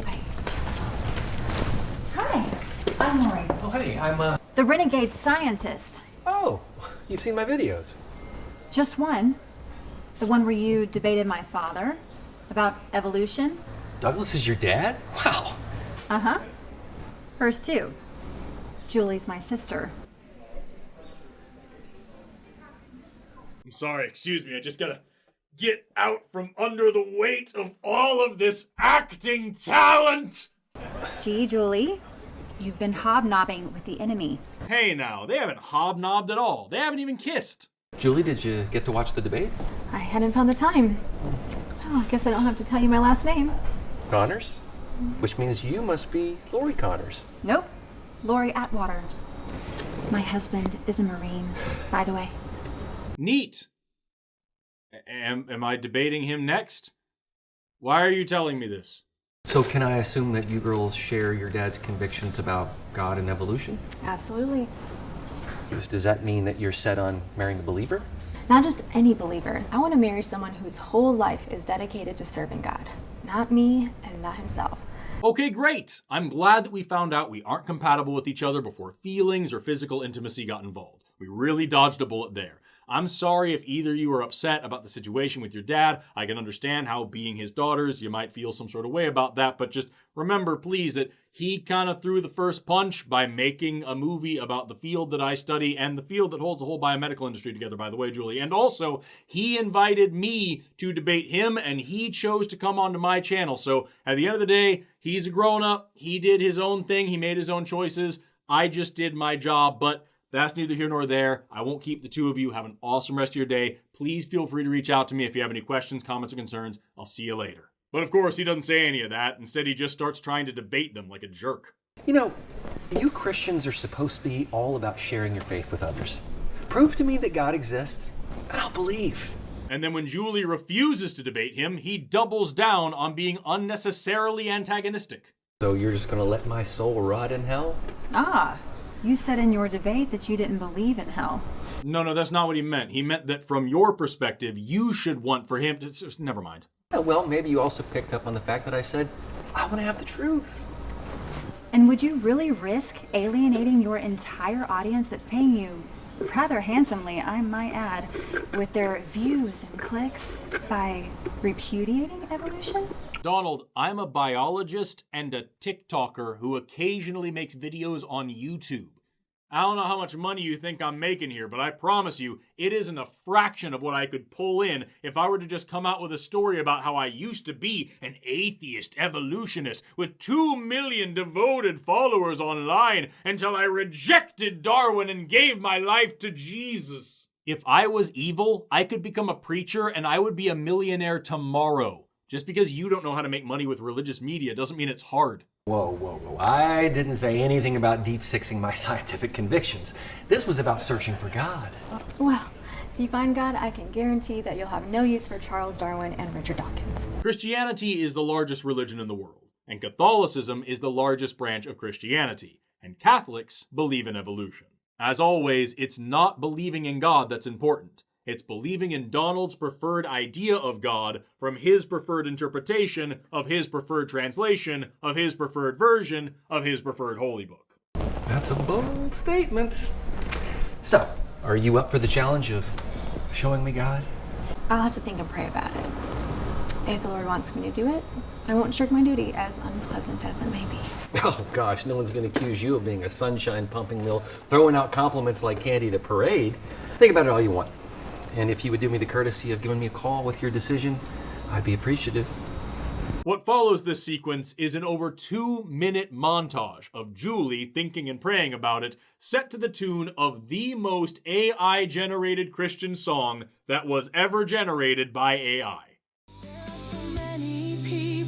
Living life in misery, victims of our neglect, they cry out for help. The crowds walk on by, too busy to care, and they cry out to you, will you walk on too tonight? What?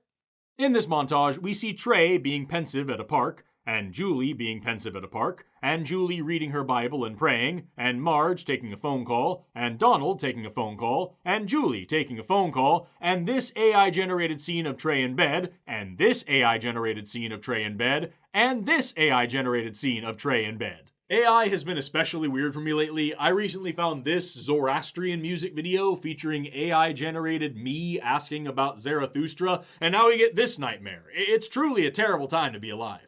But by far, the most interesting part of this whole thing is when it shows Jeweli watching a music video of this song, and there's something blurred out on the bottom of the screen. What could have been so offensive that Donald chose to blur it out? We know it's not the copyright information because this song is AI generated, and we also know it isn't something gross like a battered woman smearing makeup into an open gash, because they show that on the screen. If you zoom in and look closely, it looks like it says Soundtrack for Beauty and the Atheist. And we actually don't have to guess about that because that's also the title of the video on the top of the screen, and also the music video is still up on YouTube.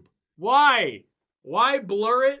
Why have it? Why make it? Why post it? Why any of this? After the montage, we then get this scene of Jeweli hanging about in her kitchen the way that we all do, with a glass and some vegetables and a bowl of croutons, maybe, and a slightly crooked toaster. And she talks to Donald on the phone. Am I crazy for even considering this? Absolutely not. You know, the Bible says that we need to contend for our faith and be ready to give answer to every man for the hope that's within us. I recognize that verse. 1 Peter 3:15. It's actually one of my favorites. It's a shame that you didn't take me up on my offer to talk about it, Donald, instead of making this terrible, terrible movie. This is an opportunity. You know, I took a swing at this and missed, but you have a leverage that I don't have. It's going to motivate him to look beyond his scientific safe room.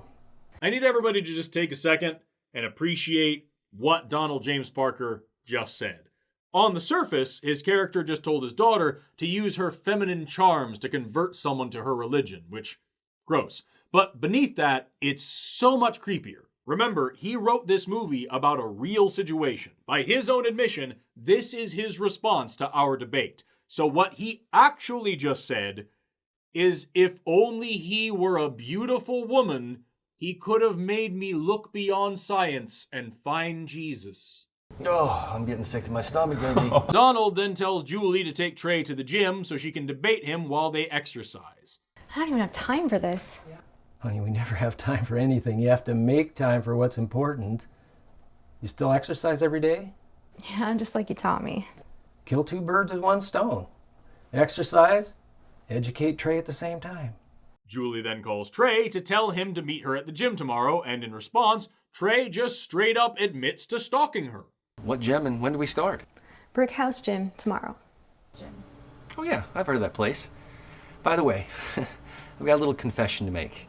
While I was trying to figure out your last name and which hospital you worked at, I was looking for Jeweli through all the hospital staff directory lists, and it's not fair that your parents spelled it Jeweli. Though I do find it appropriate considering you are a gem. And because this story was written by notable sexist creep Donald James Parker, Jeweli has no problem with that. And what were you going to do once you found out what hospital I worked at? Well, while I was trying to figure out how I could break my leg without any actual pain, it occurred to me that just because you work at a hospital didn't mean that you worked in the ER. You could have turned out to be a proctologist. But now I see that you're a pediatrician, so I'm really glad I didn't take a hammer to my femur. See you tomorrow at 6 a.m. By the way, there might be pain involved, if you're out of shape. Okay. Also, if you listen carefully, you can hear someone prompting Trey for his next line in this scene. Brick House Gym tomorrow. Oh yeah, I've heard of that place. 2 years of work, everybody. And so we go to the gym, and in this and all the following gym scenes, we get the debate that Donald wishes that he had had. All the things that he wishes he would have said and didn't think of until after the debate, and we get zero good responses from Trey, because Donald thinks the things he's making Jeweli say are serious, hard-hitting arguments, and he doesn't know how I would respond because he didn't ask, he's anti-science, and he refuses to look any of this stuff up. I gotta tell you, going at that slow pace is basically worthless. I watched a video once where they explain the effects of certain paces as far as longevity goes, and below a certain threshold, there was no advantage to exercise. I mean, I guess if the threshold is none, then sure. This is the same situation that we're in with Trey. Jeweli, the character, as a doctor, would know that that's not actually true, and you shouldn't take medical advice from random nameless videos on the internet. But Donald, as a writer, doesn't know any of that, and so here we are. So, how much do you know about religion? Well, my parents are believers. I had lots of questions about God and the Bible, and they just kind of blew me off and said, just believe. I don't roll like that. This is nowhere near an accurate representation of my religious history or experience, but it is a much easier straw man to knock down. Do you think perhaps the problem was with your denomination and not Jesus and the Bible? Nah, I pretty much dismissed every flavor of Christianity as lacking. Well, not exactly a wise assumption based on your limited experience. Okay, so stipulated. I've spent years talking to Christians of many denominations and reading the Bible for myself, not just flippantly dismissing Christianity as the result of my limited experience. But Donald can't win an argument that he didn't write both sides of, so I guess I just didn't get the answers I wanted and I left my parents' church. So, where do we begin this quest to broaden my mind? Well, I figure since you're a science guy, let's start there. But you have to dispense on your boundaries with naturalism. If you won't allow God in the scientific discussion, then this exercise will be futile. On the contrary, if you want me to look beyond naturalism, you need to demonstrate that there is something beyond the natural world to look at. Okay, so what exactly does that look like? Weigh all evidence with this question. Could God be the answer to the whodunit? The answer to that question is yes in literally every circumstance, therefore it is an unfalsifiable premise. If I weigh all the evidence with the question, could I be a brain in a jar being fed chemicals to think this? Or could I be in a simulation and this is all the result of programming? Or could some other God that Donald doesn't believe in be the answer to the whodunit? You get the exact same results. This is a useless exercise if you actually care about whether the things you believe are true. And would God be a more likely answer than what naturalism provides? For that question, you first need to demonstrate that a God exists and what it can and can't do. I could say that a witch conjured up all the weeds in my backyard. That's extremely likely and more simple than naturalism, but only if witches exist. But as always, Donald doesn't know how to think about these things, and so Trey's answer is... That sounds like two questions to me. What a great scientist. Before we get started, you're a doctor, right? So you have all this formal science training. How is it that you can reject evolution? Since evolution is the glue that holds all biology together? Exactly. My dad laughed when he said that, but he failed to press you on the topic. It would be very easy to explain what I meant by that, but I think it would be better to weigh this and all other scenarios in this movie with the question, Could Donald have avoided this embarrassing situation by just emailing Forrest? I found that I had no need for macroevolution in learning about the body's processes like birth and the health of babies and mothers. And the historical origin of Homo sapiens isn't really of regard to me, since it doesn't change the fact that our typical normal body temperature is 98.6 degrees and we can only survive a few days without water and a few minutes without oxygen. I don't need Darwin to care for my patients, and I venture to guess the same is true for anyone working in the field of biology. When I was in biomed school, we actually talked a lot about evolution because understanding where different organs come from, like these pharyngeal arches, which are ancient gill slits, helps us understand how they develop and operate and all the things that can go wrong with them. That probably isn't as big of a deal on the practical side of medicine, so Jeweli might not care about that, but Donald doesn't know the difference. Also, that last line in there about how most biologists don't need to think about evolution is insane. Ready for the next one? I guess. Let's go.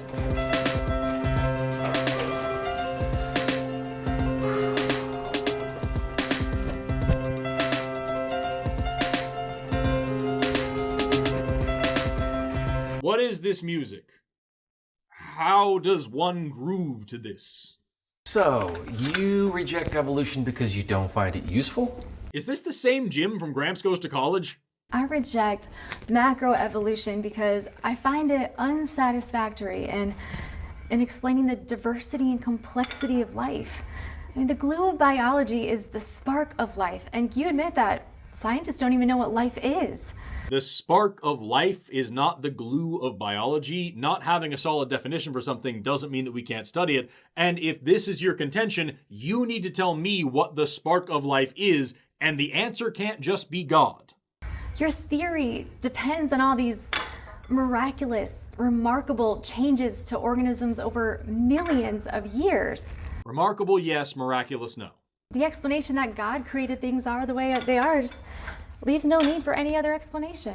Neither does the Norse explanation that the Earth was created from the body of a giant named Ymir, or the Zuni explanation that humans emerged from the dark beneath the world, or the Greek explanation that two halves of a bird egg turned into the earth and the sky, and then a titan made humans and gave us fire. Just because a story can explain everything doesn't mean that it's true. Well, I explained to your dad that various types of mutations and natural selection could account for that diversity. Okay, first of all, they are both lifting exactly 5 pounds. And second of all, I also mentioned gene flow and genetic drift in our debate, which are other mechanisms of evolution, but Donald doesn't remember that or know what those things are. Okay, but the fairy tale-like progressions of those mutations defies belief by a rational person. He tried to pin you down into explaining how the blood and the blood vessels and the lungs and the liver and the brain could all have evolved slowly. But you squirmed out of the question by citing your evidence for things that we have witnessed. Not only did I not squirm out of that question, I had already answered it before because Donald asked the same question in Gramps Goes to College. So, what came first? The blood or the brain or the lungs? Can't you see how all these systems are dependent upon one another for survival? And I look at the heart, and I look at the blood, and I look at the brain and the lungs. So all those things are dependent on the other system. Can you draw a picture of a complex organ like a heart evolving into being along with the miles of blood vessels and the lungs bringing in the oxygen that carries the blood to the cells? And don't just try to evade the question by giving me the lame answer that changes in DNA could pull off that miracle. Most intelligent people don't consider that to be a lame answer. Well, draw the picture. You can't do it. And that's why you have to evade the question with coulds and might haves. I really wish that before creationists were allowed to say that it's impossible that something evolved, they had to pay a sort of tax, and that tax was just a screenshot of their browser history showing that they had gone to Google Scholar and pulled up at least 2 studies on how that thing evolved. A human being is not like an airplane where the seats and the wheels and the engine can all be blueprinted and put into place one at a time until the whole airplane is complete. A human being has to survive during the process of the changes. You can't blueprint the process for survival when survival is required for the process, and that's logic 101. Apparently there are no classes on development at whatever medical school this lady went to, but it's a pretty important thing for a pediatrician to read up on. Also, development isn't the same thing as evolution. Also, development goes from conception to death. Also, survival isn't a concern here, it's a constraint. And also, that isn't Logic 101. Did anyone ever tell you how pretty you look when you get animated? Ew, Trey! So there's a guy sitting on top of a mountain. The bottom of the mountain has handholds and footholds, and one could get up partway without much of a problem. But the top of the mountain is steep and smooth and slippery. Ah, slippery slope, huh? Exactly. And you would say that he obviously climbed up there because he's there, and there's evidence of him being on the lower part of the mountain. Yeah, but remember, he'd have about billions of years to get there. Now you may be asking yourself, why did he bring up billions of years? That doesn't solve anything, and you'd be right. But let's not forget, Donald gets all his information on evolution from anti-science organizations like Answers in Genesis. You see, secularists believe in millions of years, and they have to. Given enough time, all the little changes we see, they'll add up to the big changes for evolution. The reason you don't see it? Because it takes millions of years. And that's why it's interesting. You take people like Richard Dawkins, that famous atheist, you tell him you believe in a young earth, a young universe, and you reject millions of years, he'll go berserk. So of course he has to believe that that's the sort of thing that I would say in this situation, because that's the only rebuttal that he's ever allowed himself to consider. And because that's how people like Ken Ham say that we atheists think, and that challenging that will make us go berserk, Julie's gonna challenge that, and it's gonna bother Trey. Doesn't matter. You can multiply 0 by any number in the universe, and the answer still comes out to be 0 no matter how many years go by. There are limitations that time cannot overcome. You evolutionists accuse us of applying the God of the gaps, but you invoke the time of the gaps.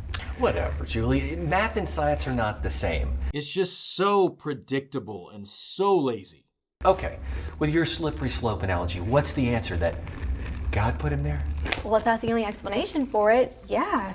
It's not the only explanation for it. He could have had help from other people. He could have had a rope that you didn't see. He could have been lifted by a helicopter. He could have bounced up the mountain on a hippity hop. At least we know that those things exist. But if I say that he sprouted wings and flew up there like Daedalus, you wouldn't believe me because that's not something that you think is possible. I would first have to demonstrate that that can happen and then pose the hypothesis. So you have to start by proving that your God exists before you can say that he's an easy answer. If you scientists interviewed him and he said that God beamed him up there, you'd completely ignore his testimony. And if he said that aliens or leprechauns or any other god beamed him up there, you would ignore his testimony too. If his cancer is healed after prayer, you ignore that. Anything that points to God must be avoided and suppressed. And if his cancer got worse and he died after prayer, you wouldn't call it evidence against the existence of God because your entire framework is built on confirmation bias and special pleading. Well, speaking of prayer, scientists have found no tangible proof that there's some divine being beaming health into people from afar. As a matter of fact, there have been several studies on that, and prayer consistently works at about the same rate as random chance. In fact, in the largest study on the matter, prayer actually made some health outcomes worse because the people who knew they were being prayed over had high expectations and then got depressed when it didn't work. And to address Donald's point from earlier about how these studies just show the results that the funders are paying for, that study was funded with $2.4 million from the Templeton Foundation, who would have absolutely loved it if the study proved that prayer was effective. You know, Julie, I know lots of atheists who were once believers who walked away from their faith because God never showed up and showed out when they cried on to him. That's a terrible argument, Trey, but it makes sense that you would say it because it's one of the easiest arguments for theists to win, and Donald thinks that's why people become atheists. God is not some trained monkey that performs on demand for a banana. Even we Christians don't understand why he acts in some cases and not in others. But he's certainly not going to respond to experimental prayer meant to manipulate him. That's not true. In the Bible, God constantly allows people to test his existence and repeatedly proves himself upon request. It happens in Judges when Gideon has God wet a fleece and then the floor around the fleece with the morning dew. It happens in 1 Kings when Elijah has God light an altar so he can win a prayer contest. It happens in John when Jesus himself allows Thomas to put his fingers into the holes in his hands, feet, and side before believing that it's really him that rose from the dead. And it says in the very next verse that Jesus proved himself in many other ways that aren't written down in the book. And yet here we are 2,000 years later, and you and your God expect me to answer the most important questions in the universe using faith alone. All I'm saying is I'm not believing anything until I get to finger Jesus's holes myself. You know, Julie, Christians don't have airtight arguments either. In fact, they got a lot of wacky ideas. Such as? Okay, well, according to your Bible, Jesus was in the grave 3 days and 3 nights, right? And you celebrate his death on Good Friday. If he was laid in the tomb on Friday night and he rose on Sunday morning, that seems like it's 3 days, but it's actually only 2 full days of time. But here's the kicker. It only involves 2 nights, and it doesn't take a rocket scientist to figure out that you guys celebrate a contradiction. I know, you're absolutely right. That's it, Trey?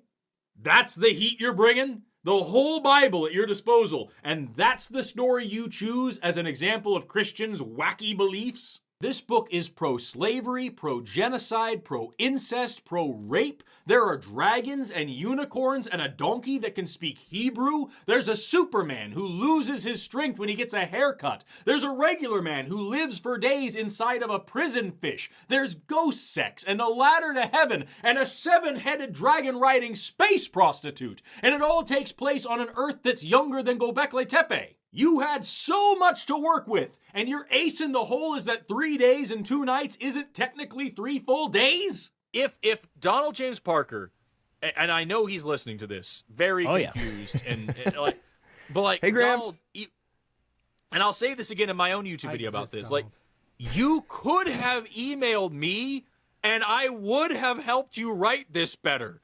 Like, I would have done it. Like, I was so nice to you.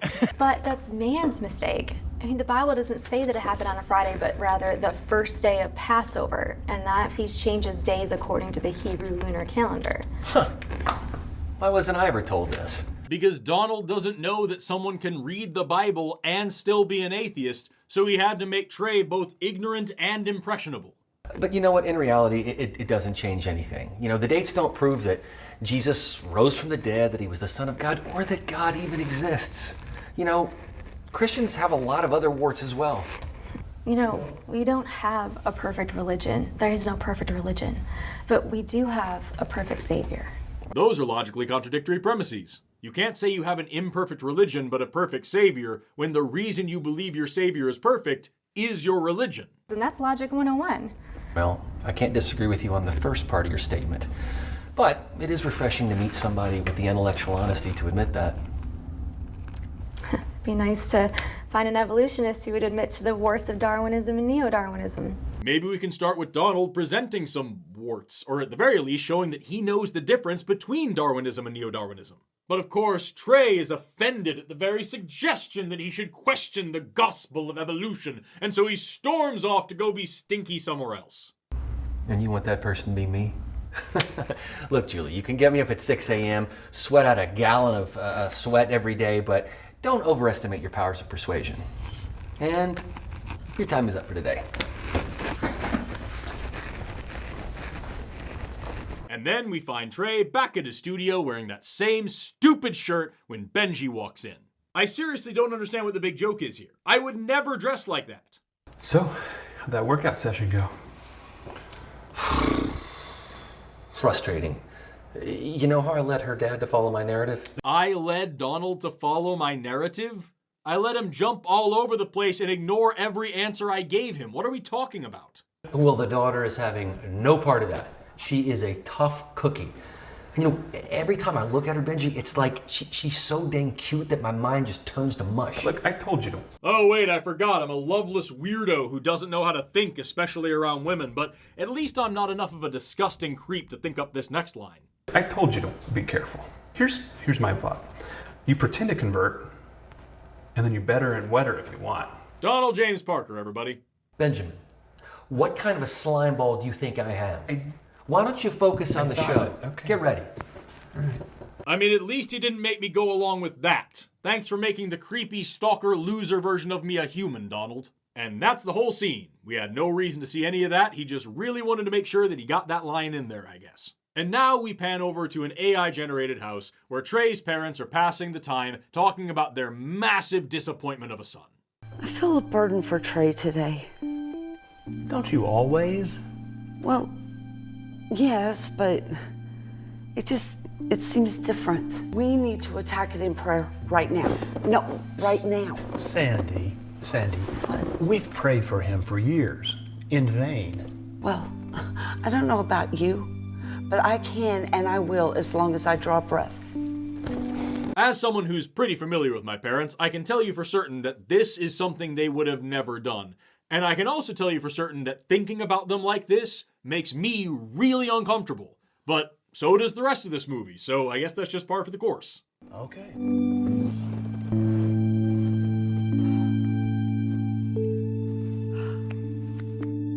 We then see Jeweli talking to her sister, who has finally been cured of her liver disease. Praise Satan for healing her!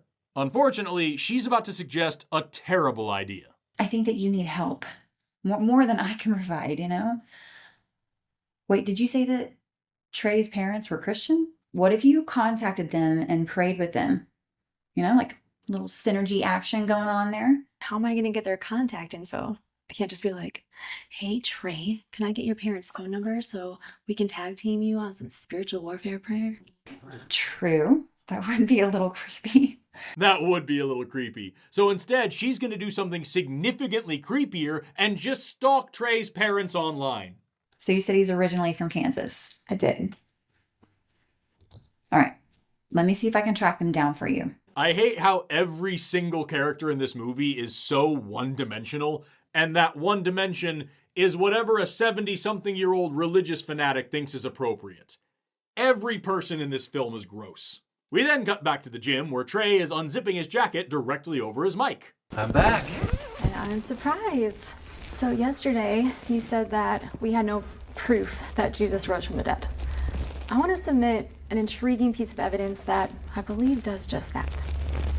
There's a cloth that bears the image of a man that shows all the characteristics of what the Bible says Jesus went through. Oh, you're talking about the Shroud of Turin, right? Oh, you know about it. It's been debunked. Not so fast. You atheists sure love to sling that word around a lot. One detractor shows up and you claim that debunks everything.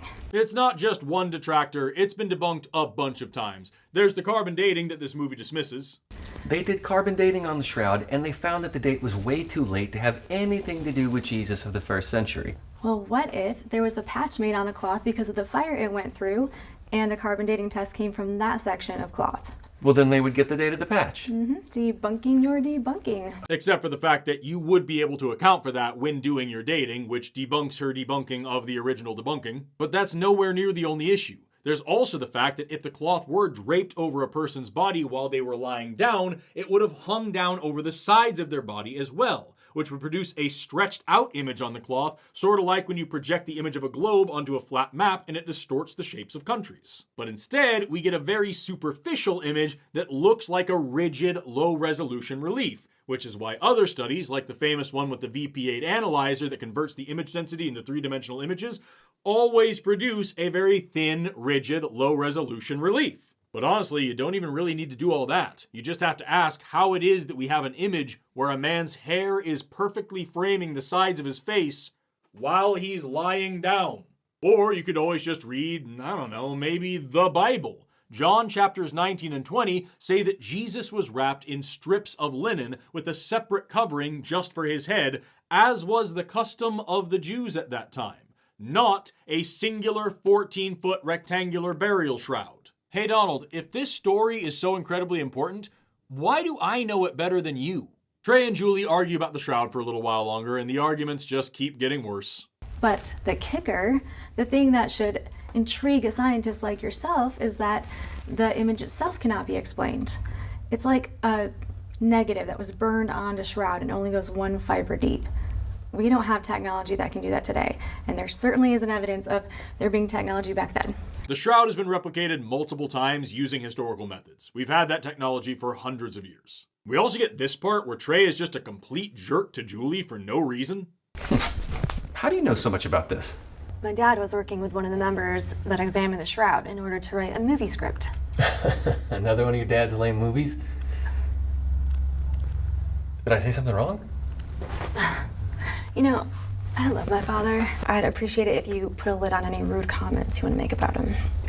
Gee, sorry I ruffled your pretty little feathers. And then Donald accidentally speaks directly to himself while trying to chastise Trey about evidence. You guys seem to decide what is evidence and what isn't based on whether it fits your narrative or not.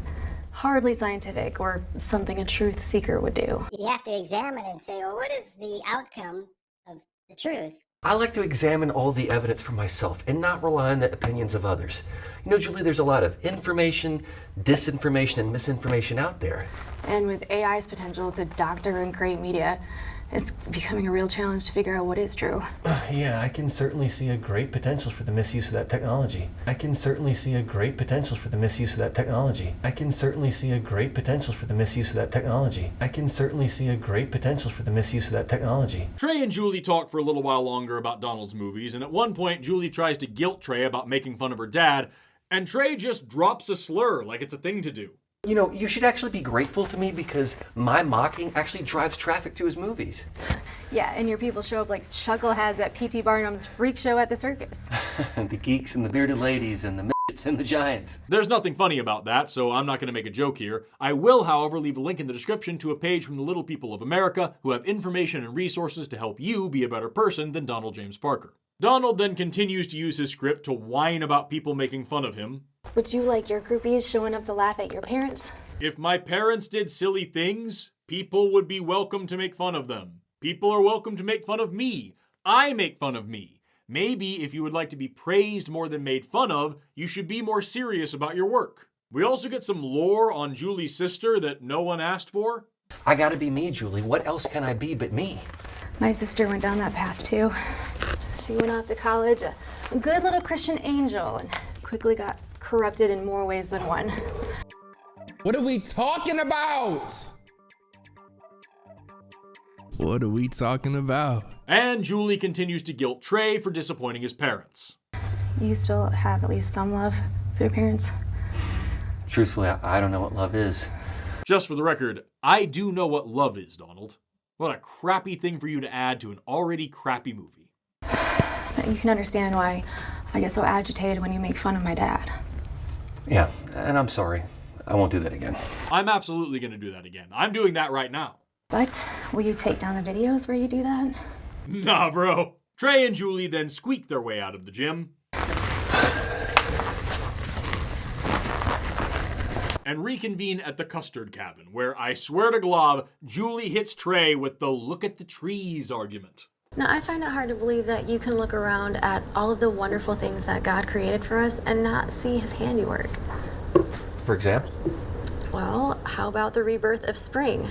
All the trees seem to die off in the winter, but they're reborn in spring. She even pulls out Ray Comfort's banana.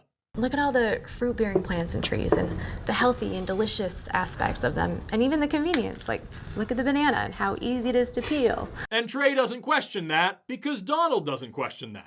Tell me, how does producing that fruit assist the tree in surviving? Like the grapefruits, for example. They're comprised of 80% water. Each grapefruit on that tree is zapping water resources from the tree itself. Seems that having mutations to take a non-bearing fruit tree into one that produces water and nutrient-dense produce is not something that natural selection would bless. Okay, real talk. I'm not just saying this. This is a genuinely easy question, if you know how evolution works. It's a great question for a new learner, but if Donald knows anything at all about evolution or even just basic ecology, Trey could knock this question out of the park. Let's see how he does. All right, well, first of all, the grapefruit is not a native plant that God created. It's a cross between pomelos and Citrus sinensis, which was a hybrid of Citrus reticulata and Citrus maxima. Evolution in action. Big swing and an even bigger miss there, Donald. That is not an appropriate explanation for why fruits are beneficial to plants. Would you like to try again? whether hybrid or not. Where's the advantage for the tree in growing pomelo, citrus, whatever you said? Wherever water is plentiful, it's not a problem. And that's going to be another massive strike for Donald. It's not a problem is not how selection pressure or coevolution works. So one more try, Donald. Can you answer one of the most basic questions about evolution? You guys act like if you had enough time, you could shake up a can of Legos, dump it out, and it would assemble itself into the Taj Mahal. And that's crazy, especially since we know how complex cells are. You can't tell me where cells came from, but you can say without a doubt that they all came together at some point to create a human body with all of its complex and interworking systems. Complexity is no argument against evolution, Jeweli. Ooh, that's rough to watch.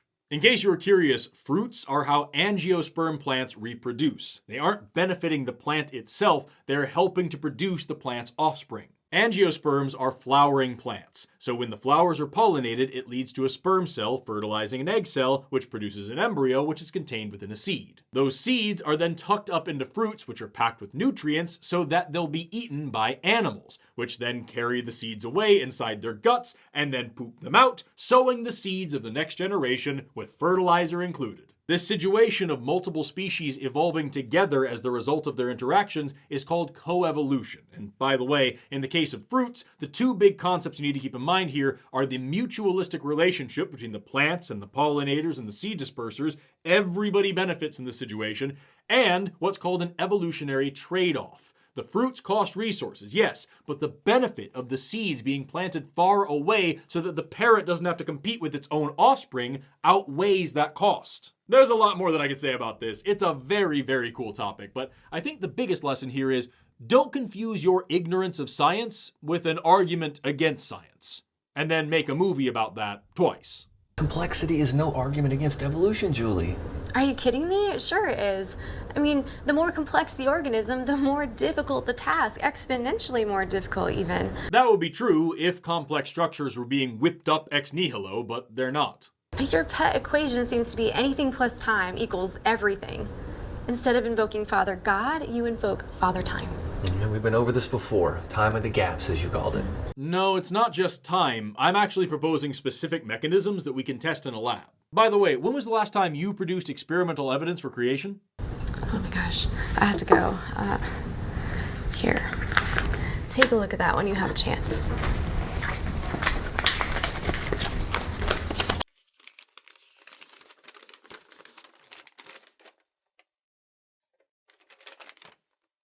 Please draw me a picture of how gradual mutations could lead to the formation of a heart and a liver and a set of lungs and blood with clotting capability and miles of blood vessels to carry that blood and oxygen and nutrients out to the cells and return the waste products to the liver. If you can show me how all of these intricate body functions could develop over time when all of them are necessary for the survival of a mammal, I will abandon my belief in God and join your side. P.S. I'm not worried because this task is impossible. As much as I appreciate Donald being honest about the fact that he would only change his mind if something impossible happened, I can explain that. And I did explain that multiple times to him during our debate and even in my original review of his movie. He just repeatedly says, "Tell me how interconnected organs evolve." And then I do. And then he asks the same question again and again because he refuses to accept any answer that he doesn't already agree with. You have to examine and say, well, what is the outcome of the truth? What Donald is asking here is just a supercharged version of the argument from complexity. Here's this really complicated structure or system or whatever. If I remove any one of the parts, it falls apart. So it must have all come into existence all at once, and it couldn't have possibly evolved. The problem is, he walked right into the point with the last part of this challenge. All those things are necessary for survival in mammals. But evolution didn't start with mammals, and it doesn't necessitate that mammals pop into existence all at once. Consider, for example, the mammalian cardiovascular system. If you look at it today, with all these different types of blood, and all these different blood vessels, and a complex four-chambered heart, and even blood itself being a super complicated mixture of cells and proteins, all with different specific jobs all around the body, it makes sense to say that that couldn't have formed all at once by itself. But that isn't what's being argued. First of all, blood isn't even required to be an animal. There are plenty of animal species around today that still get their oxygen from simple diffusion with the external environment. The earliest blood that we have in the fossil record is around 500 million years old, and it wouldn't have needed to be anything more than a couple of proteins suspended in fluid, but that's just what we have fossil evidence of. There are simpler forms of blood that are possible. All you need is a molecule to combine oxygen, and there are several of those all across the animal kingdom. But for blood to be effective, you need lungs, right? Nope. All you need is a concentration of gases where the partial pressure of oxygen is higher outside of the body and the partial pressure of carbon dioxide is higher inside of the body. Lungs work because they put the blood as close as possible to the external environment, separating them by the thinnest tissues in your entire body. Gills work the exact same way, by running those thin tissues against the water, and both lungs and gills are examples of closed circulatory systems. Insects, on the other hand, have open circulatory systems, with little holes in their exoskeletons called spiracles that allow their hemolymph to come into direct contact with the air, but the holes are so small that surface tension alone keeps the fluid in. But you have to have something to move the blood around, right? Nope. There are plenty of animals out there that don't use hearts, and when you do need one, all you really need is some sort of contractile muscle. The simplest examples of this, unsurprisingly, come up in the fossil record around the same time as blood, around 500 million years ago, and we see tons of different hearts of varying complexity all across the animal kingdom. In all of these cases, and the rest of the things that Donald is talking about, none of them are necessary to be an animal. They start incredibly simple and are usually just repurposed from something else. And we see a massive variety, both in different types and different levels of complexity, in both extinct and extant animals for hundreds of millions of years. It doesn't have to be everything the way it is in a modern mammal all at once right now, because modern mammals had ancestors, and those ancestors had similar systems. They were just less complex. Donald, if you want to go through a detailed history of how every single one of these organs and organ systems evolved and how they came together to work the way they do in mammals today, I would be happy to do that with you. But you need to be brave enough to actually listen to the answer instead of just staring at me and then repeating the question. When we look at the eye, it's very common. People say this is so complicated and so complex. There's all these muscles and lenses and different types of tissues that are all doing this specific thing, and it either all comes at once or it doesn't. When in reality,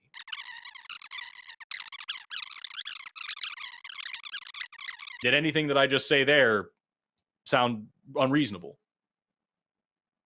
Well, yeah, the whole premise is unreasonable because, first of all, you have to wonder, how would sight even come about? And of course, Trey thinks this is a very hard question, so rather than pulling out the phone in his pocket, typing the words heart evolution into Google Scholar, and learning something new, the renegade scientist is visibly shaken, and we fade to black. And there's still 35 minutes left in this movie.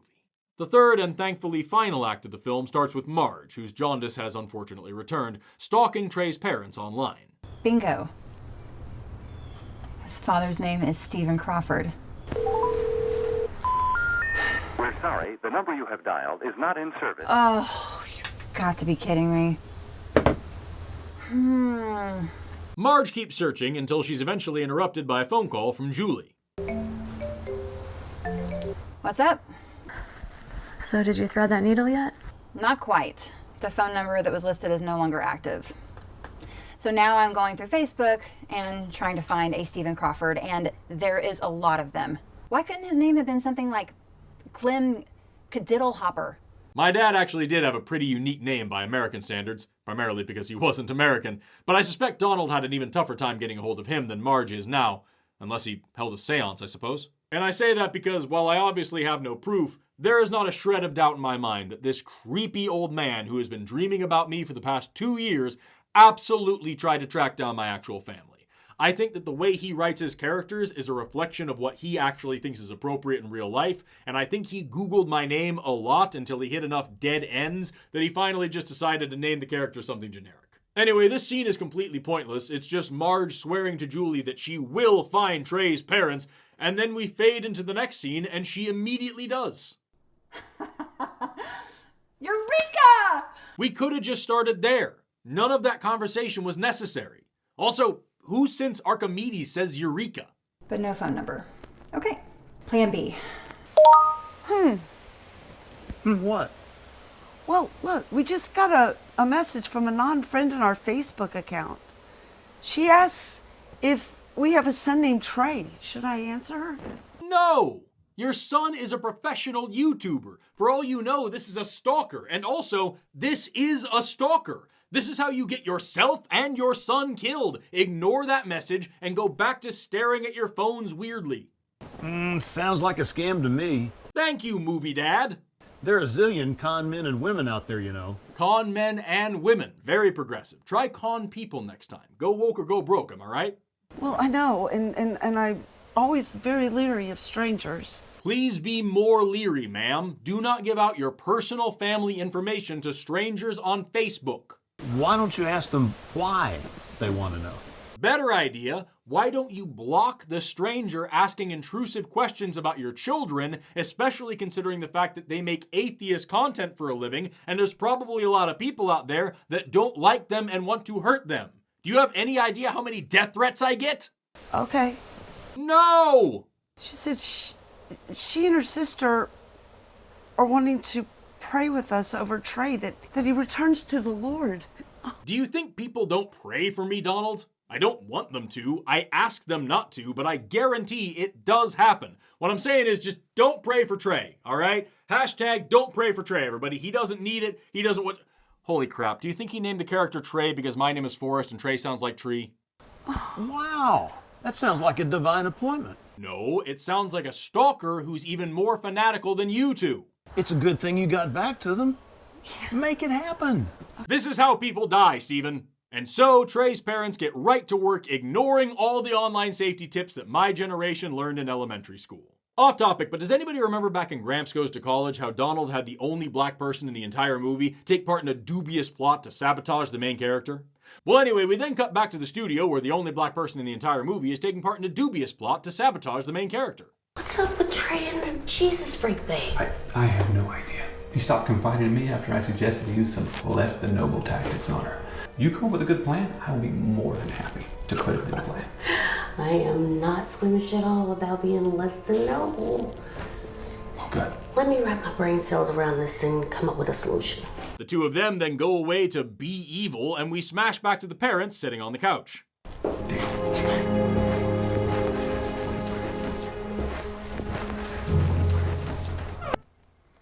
Again, that's not my edit. That's 2 years of Donald's hard work and dedication to make something funnier than I could ever make up. I had one job as a parent, to raise my offspring to love and have faith in Jesus Christ. And I failed miserably. We did everything right. But the results are all wrong. Am I getting roasted by my fake parents right now? So it turns out the parents are on a Zoom call with the sisters, and they have a lot of complaints. The young generation is just not embracing the faith of their parents. Well, parents are losing their faith also. I wonder if this is the great falling away that the Bible talks about. Statistically, the statistics are awful. You know, statistically, the statistics are statistics. Be careful out there. After talking for a little while longer about how many people are leaving the faith and how big of a disappointment Trey is, the group starts their prayer meeting, and we cut back to the gym where Jeweli is straight up telling Trey to just stop thinking so he can become a Christian already. Yeah, the problem is your confidence is in your own intelligence. If God did create us, then he obviously gave us brains and we're supposed to use them. Didn't the Bible say to be as wise as serpents? And as harmless as doves. But it also says to not lean on your own understanding and to put your trust in him. Well, do you? I mean, do you just totally turn your brain off and trust in God? I'd be lying if I said I did. And I don't do it all the time. But I do know that when I trust in the Lord, it's the most important thing that I could ever do. This is another one of those unintentionally honest moments for Donald. Do you ever just totally turn your brain off? Oh, it's one of the most important things that I do. Let me throw you a curveball. There's a law in science called biogenesis, right? Yeah, life only comes from life. So in order for life to begin, that law would have had to been broken at some point? Yeah, that's called abiogenesis, and it's probably happened lots of times. But if it can be broken, then how can it be considered a law? Laws are descriptive, not prescriptive, Jeweli. That means they describe patterns that we see, not that they're actual laws etched into some cosmic stone that the universe must defer to. Consider, for example, Newton's laws of motion, which don't work in conditions of extreme gravity, so we need Einstein's theory of relativity to come fill in the gaps. Or Mendel's laws of heredity, which are the foundation of the entire field of genetics, and each one has massive exceptions that genetics wouldn't be possible without. And where do the laws of science come from anyway? Don't they not have to have a lawmaker? Aren't you just putting your faith in scientists rather than in your own brains to realize that there are questions that science can't answer? That was 3 major misconceptions all squanched together. But to address them all at once, science isn't some immutable tome of knowledge. As I said earlier, it's just a tool that we use to learn things about the universe around us. When we start to notice patterns that we can derive a predictive model from, we might start tossing around the word law to describe that model. But reality is what reality is, not our models. So when we learn something new, we allow our models to change rather than just ignoring that part of reality. And that's why science isn't a matter of faith, even if it's science that we don't understand. I don't have to know anything about physics or geology or computer science to see that those fields are functional. They make novel, testable predictions, they produce real results, and they affect my life in reliable ways. The fact of the matter is, the medical industry, the agriculture industry, the fossil fuel industry, and more are all completely reliant on evolution being true. And that's not even mentioning the advancements within the field of biology itself. Even if I didn't understand it, I can see that other scientists' understanding of the natural world is producing effective results. That is way more proof for evolution than you have for magic. But again, Donald doesn't know how science works and he's too scared to ask, but he still needs to win this fake argument to feel good about himself, so here's Trey's response. They have answers. Yeah. Real hard-hitting stuff. They throw spaghetti against the wall and they hope it will stick. I mean, those answers don't cut it.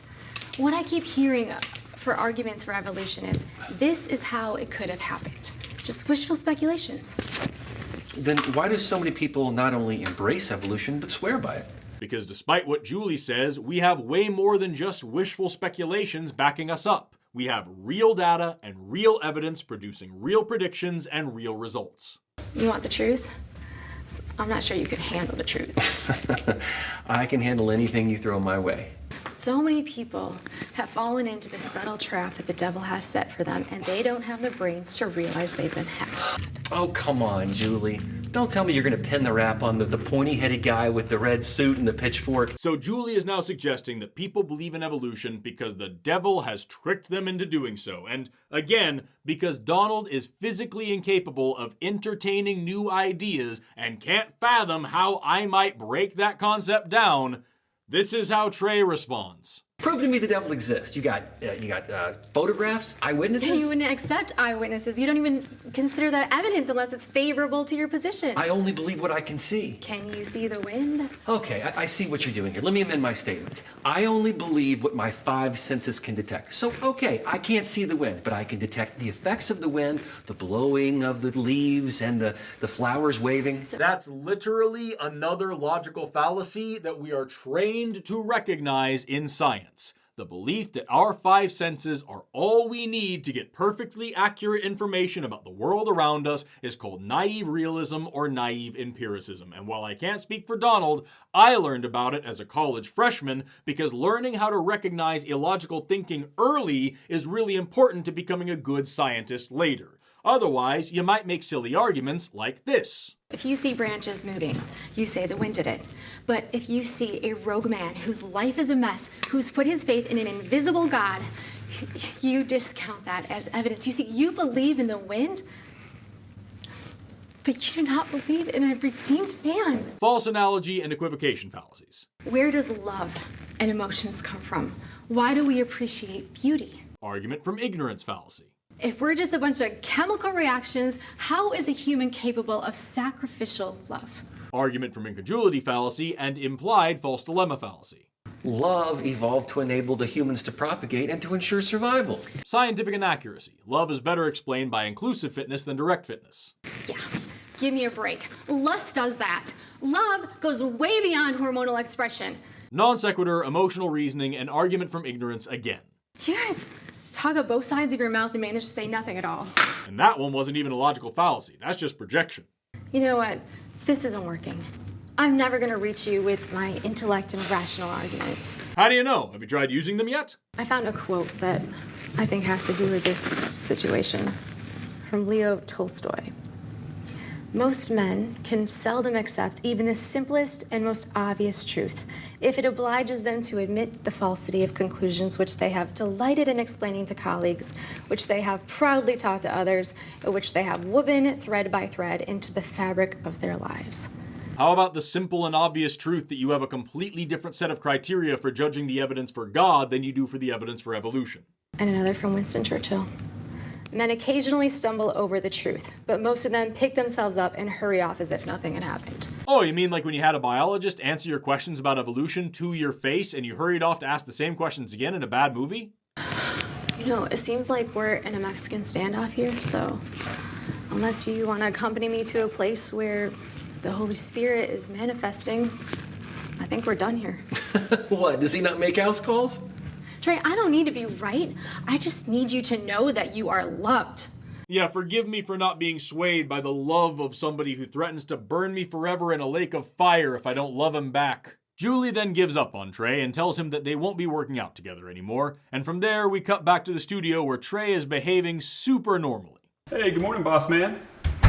What's so good about it? Oh. You can just forget about me being corrupted by little Miss Goody Two-Shoes anymore. We just mutually agreed we were butting heads and it was causing us a headache. Hey, hold on my calls. Trey, we don't have a switchboard, and you have a cell phone. Duh, Benji. It was a joke. I wasn't sure. I thought maybe you were too distraught that you were losing your grip on reality. Me distraught? Yeah. No. This just so uncomplicates my life so that I can go back to being the carefree caballero again.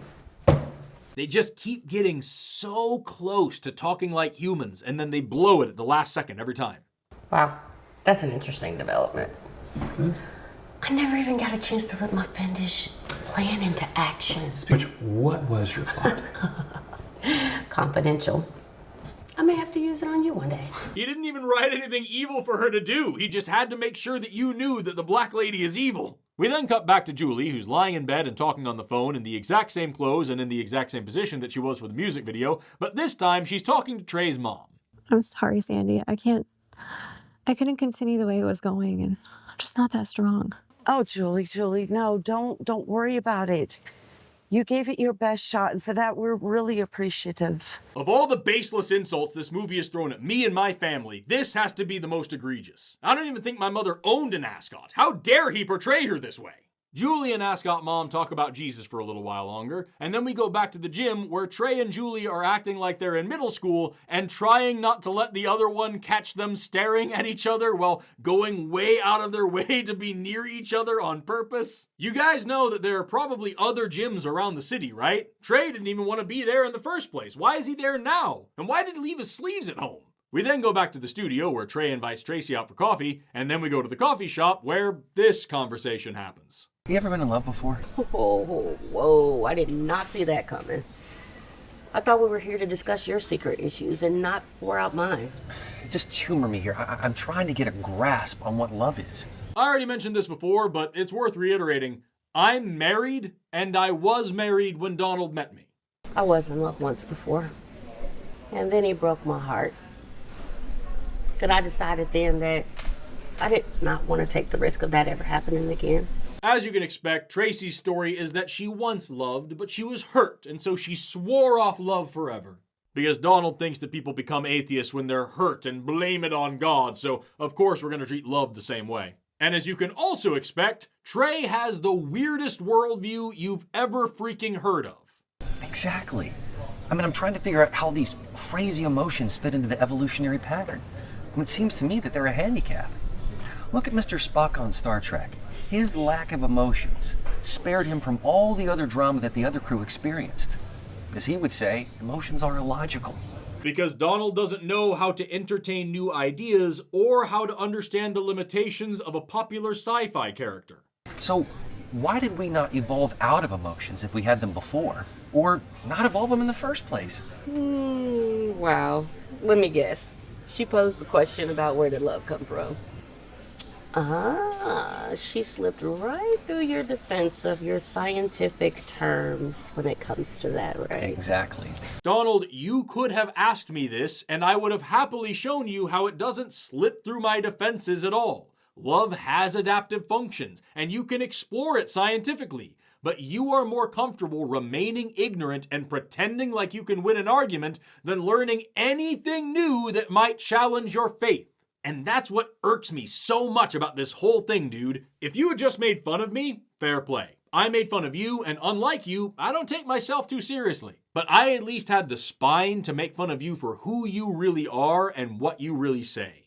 You made a grotesque caricature of me just so you could play with me in this little fantasy world. It's just so creepy. You're literally playing dolls. You're making this character say something really stupid to set up this character to say something really tough and smart, and you get to feel big because you're always on the winning side in your little movie. It's weird. It's weird to do that with real people, dude. It sucks that I have to explain that. But then the unexpected happens, and by unexpected I mean extremely expected, as Jeweli shows up to the coffee shop and sits down to talk to Trey. You wanted to see me? No. Yeah, I don't know. You're driving me crazy. I'm driving you crazy? I haven't even talked to you in a few days. You should be recovered from the trauma of interfacing with me by now. Trauma? If this is trauma, chain me to a wall. What the fuck? You know, maybe I shouldn't tell you this, but you really did rock my boat. It dawned on me that I'm missing something in my life. It's not me. It's not? Are you sure? Well, if you let me take you to a worship service tonight, you'll find that it's not me you primarily long for. That's an interesting proposal, I guess. You know, I did some research on a couple of topics in the field of evolution. One was that question about emotions that you raised. Well, he clearly didn't look very hard because here's a few resources I found in just 2 minutes and I don't even like all of them. Also, here's my behavioral endocrinology textbook from grad school with a whole section on how love, both romantic and parental, work on the neurobiological and hormonal level.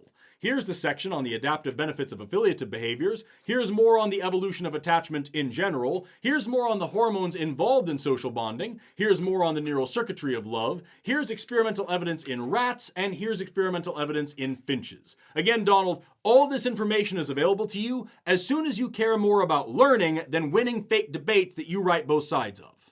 And the other was the metamorphosis of the caterpillar into the butterfly. Excellent example. I just want to give everybody a heads up here. This is the silliest argument in the entire movie. You can tell that he was saving it for the end, and it was not worth the wait. Could the master storyteller be giving us a glimpse of the future? A poor, dry little creature forced to crawl upon the earth, builds its own little tomb, and then rises up in beautiful colors to flit and fly through the sky. So you think that God created insects to look like that, to testify to us of eternal life? That we rise up out of our graves and are set free? You guys think that butterflies are trying to teach us about Jesus? It makes sense to me, and nothing about that process makes sense in the light of evolution. Just Google it, dude. Just because you don't know the answer doesn't mean there isn't an answer. You know, I told your dad that I had no desire to be in a place like heaven. I know. I told you that really messed with him. Maybe that was a bit rash. It wasn't. Maybe I want to be like the butterfly. I don't. But what I do know is I'm not ready to go back into a church. Well, you're in luck. The worship service that I was talking about takes place outside, and it will be super informal. I guess I could handle that. And thus begins the climax of the movie. A minute ago, I prepped you for the worst argument in the movie. But this time, I want to prep you for the worst scene in the movie overall. There is no way that I can possibly convey to you just how bad and just how funny this scene is. I couldn't have made it any funnier if I tried, so I'm just going to walk you through it. The scene begins in the same park that we saw in Gramps Goes to College, and there's a worship meeting taking place near a fountain. But here's the thing. Donald clearly didn't think this through before filming because, number one, the noise from the fountain and everything else must have just been too loud, so everything is dubbed in afterwards. So the lady's words don't match her mouth, and somehow he messed up removing all of the noise anyway, so there's just random noise for no reason. Just close our eyes and rid all of our distractions from our minds. And then they start singing a new song, but Donald either forgot to film them singing or the footage was just bad or something, so he just AI generates these people singing, and their mouths don't match the music either, and it keeps doing that awful AI thing where these people have absolutely no expression, and then they just suddenly launch into perfectly coordinated, uncanny movements. It all just looks so weird. Yeah, I can certainly see a great potential for the misuse of that technology. And then there's this one part where the lady playing guitar messes up and they didn't do another take even though they were already dubbing it in. On that cross. But then the best part is when we see Trey standing there looking super uncomfortable, and then we get this super jarring flashback of him in church as a kid. My sin. I seriously didn't know what he was trying to do at that point. I thought it was a horror thing. I thought it was a scary thing. I thought that this was supposed to be like a warning. And then young Trey gets into it and his parents are all proud. And then adult Trey gets into it and his parents are all proud. And also the shot is super dark so you can maybe see that rainbow in the background. This man heard a group of AI generated people singing one Christian song and immediately changed his entire outlook on life, religion, science, morality, and everything else, because that's how Donald James Parker thinks religion works. Fun fact, when my wife and I first started watching this movie together, she predicted that Donald was going to make me die sad and alone, like to be a warning of hell, and I predicted that he was going to make me convert to Christianity. And she said, and I quote, "There's no way he would be that bold, there's no way he's that full of himself." And now here we are! Donald's nocturnal emission of a movie continues as Trey tells Jeweli everything Donald wishes I would say to him. Well, you were right. But I guess my mind has been renewed because I'm seeing things so clearly now. I was a sucker, led down what seemed to be a yellow brick road. As the song goes, I was blind, but now I see. A hymn written by a slave trader. How incredibly fitting. But even now, after I've come to my senses and let God penetrate my armor again. Don't talk about penetration at a time like this, dude. I still feel like I'm in love with you. I mean, after all, it was you that made me believe that living life forever wouldn't be such a bad thing.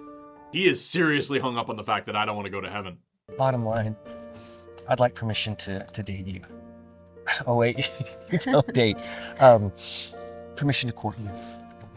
And if you want to spend all of our time going to church, it's fine with me. So Jeweli promises to think about Trey's proposal, and we cut back to the studio for the last time, where Trey is singing like a weirdo.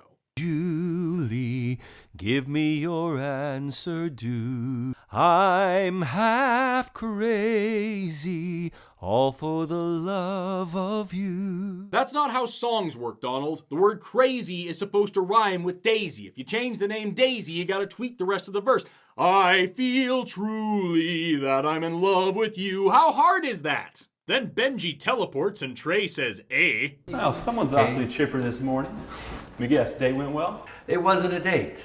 She doesn't date. But okay, it was a wonderful time. Oh, look, he finally bought another shirt. Get it? The subtle costume change that subtly indicates his subtle character development. And now I have some news that'll probably not make you day. Trey, why are you wearing that shirt? What's wrong, Benji? You don't appreciate subtlety? Please tell me. I'm taking down all my atheistic content. I renewed a vow that I made when I was knee-high to Shaquille O'Neal. What does knee-high to Shaq mean? I've heard the phrase knee-high to a grasshopper before, but wouldn't somebody who's knee-high to Shaq just be like, of average height? It was like I got zapped by a bolt of electricity and a feeling of liquid love being poured all over my body at the same time. Oh, I'm getting sick to my stomach, Benji. You do understand our subscribers are going to be like rats leaving a sinking ship. Yeah, I know. I'm probably going to have to start looking for a day job now. Oh no, I'm gonna have to get a real job, like making terrible movies where I win arguments against myself. Which really translates to, Benjamin and Tracy, you need to change your LinkedIn profiles to looking for a job. Look, I'm sorry. I made a new video explaining to everyone and apologizing them for leading them astray. And warning them not to take the bait that led me to the brink of hell. I have to repair all the damage that I've done, guys. Wow. So you just crossed over the river and there's no coming back. Trey, you are intentionally going from a hero to a zero. Notice how Benji's objections are all about status and money, because that's what Donald cares about, and so it's what he thinks I care about. In reality, my major concerns in Benji's position would be what new evidence my friend has, and what changed about their moral character that allowed them to worship the God of the Bible, whether they think it's real or not. And honestly, that's the kind of conversation that I would have loved to have had with Donald. Why the God of the Bible isn't worth worshiping. Why I don't want to go to heaven, which bothered him so much. He claims I don't know what love is, but the truth is I just don't accept the sick mockery of love that he believes in. He made an hour and 45-minute movie about me, but I would have given him at least double that if he had just had the courage to step outside of his safe space and talk. Why are you throwing everything away? For a woman, no less. First of all, I didn't do it for any woman. I did it for the creator of the universe. I had an experience, Benji. I felt God, and I can't deny it. And a man with an experience is never at the mercy of a man with only an argument. I think that's Donald's final defense after our debate. A man with an experience is never at the mercy of a man with an argument. Unfortunately for Donald, here in the real world, the plural of anecdote isn't data. Your experience with your God is just as valuable as everybody else's experience with all of their other incompatible gods, and ghosts, and aliens, and Bigfoot, and everything else. And then Trey fires Benji and gives him his stinky, stinky Darwin shirt. For the record, Trey, you're still knee-high to Shaq. The actor that plays Trey is my height. I don't know what that means. And then Jeweli enters the studio and Donald forgets to isolate her mic for a little bit. Hey, can you share your table with me? Of course. And then Donald tries one last time to get us to empathize with him. I watched your video. Impressive. I also noticed your subscribers plummeted. Yep, inevitable. You know, your dad told me that if I made any confessions to even the possibility of truth in design, that I'd become a traitor to many of my fans. Yeah. Well, it turns out he was right. It's kind of painful to read some of the comments. Donald, do you think that I don't get hate comments? Do you have any idea how horrible the Christian crowd can be? I just don't let it bother me because I'm capable of laughing at myself. You should try it sometime.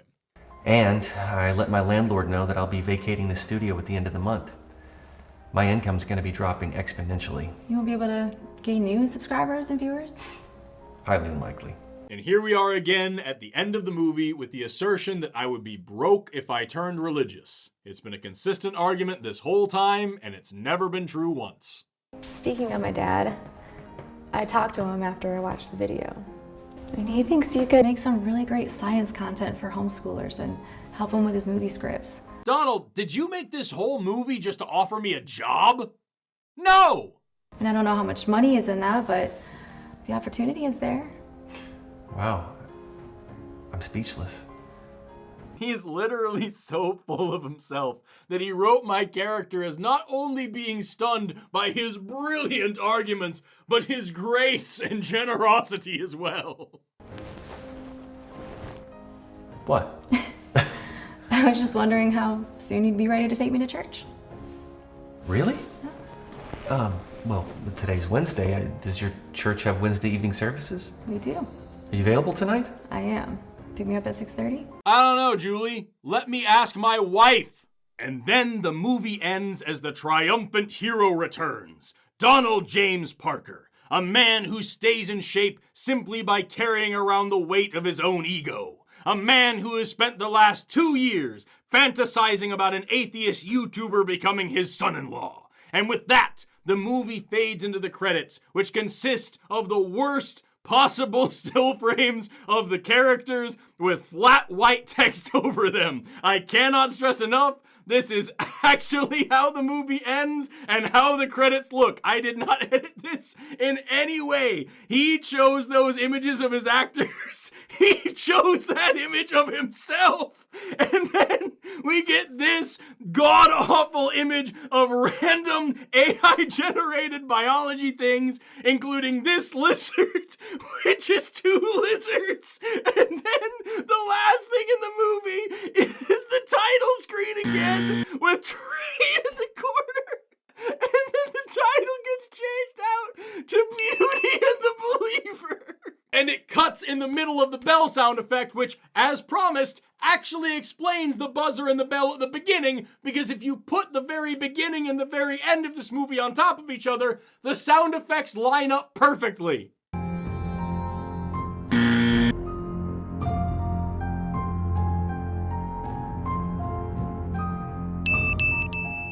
So he edited the changing title thing using the title card at the beginning, and then he moved it to the end of the movie, but he forgot to delete the buzzer and the bell, so it just plays randomly during the intro sequence, and he didn't even notice before he released this dumpster fire to the public.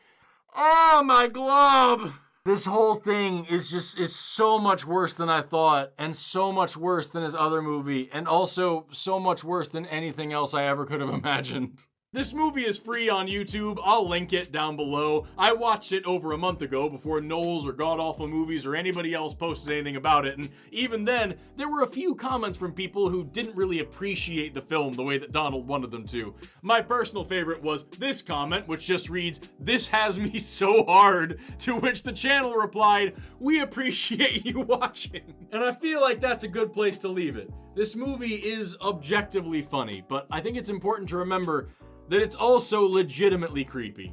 Watching this made my wife genuinely uncomfortable, and it wasn't much better for me. Writing this video made me feel like I was going insane, and I really wanted to take a shower the whole time. My final message to Donald is that you, sir, are a deeply, deeply weird person. I genuinely can't fathom the thought process behind making something like this and expecting it to be effective, but more than that, I can't imagine what must have been going on in your head to make you think that this was appropriate. When you first reached out to me, I treated you with respect, despite our extreme disagreements. I knew that you differed from me, not just religiously, but politically, socially, and morally as well.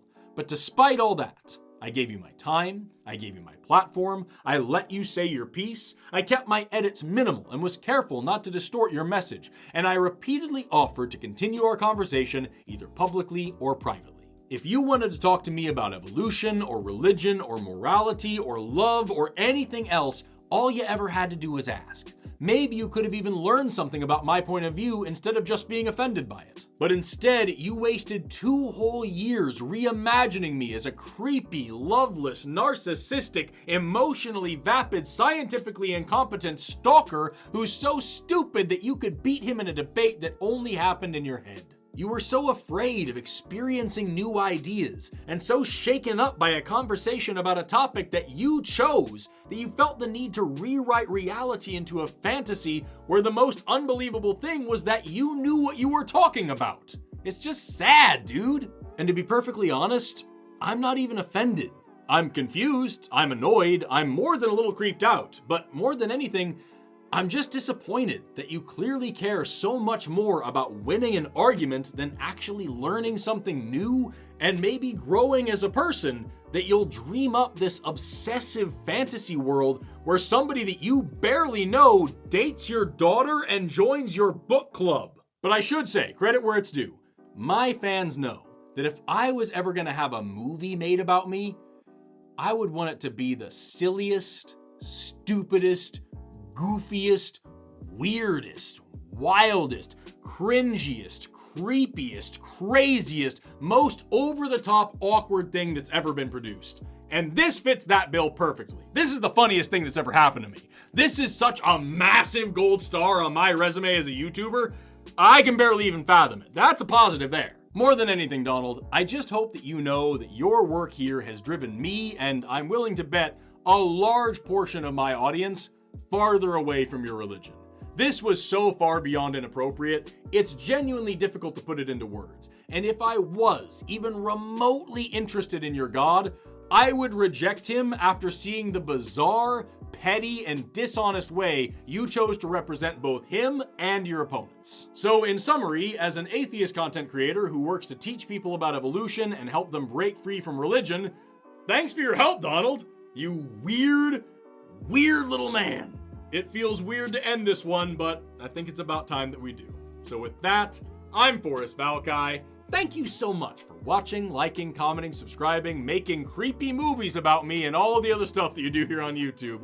Please exit through the gift shop, pick up one of my sweet t-shirts. Have an awesome rest of your day. And never stop learning. Bye-bye. Living life in misery, victims of our neglect, they cry out for help. The crowds walk on by, too busy to care, and they cry out to you, will you walk on too tonight?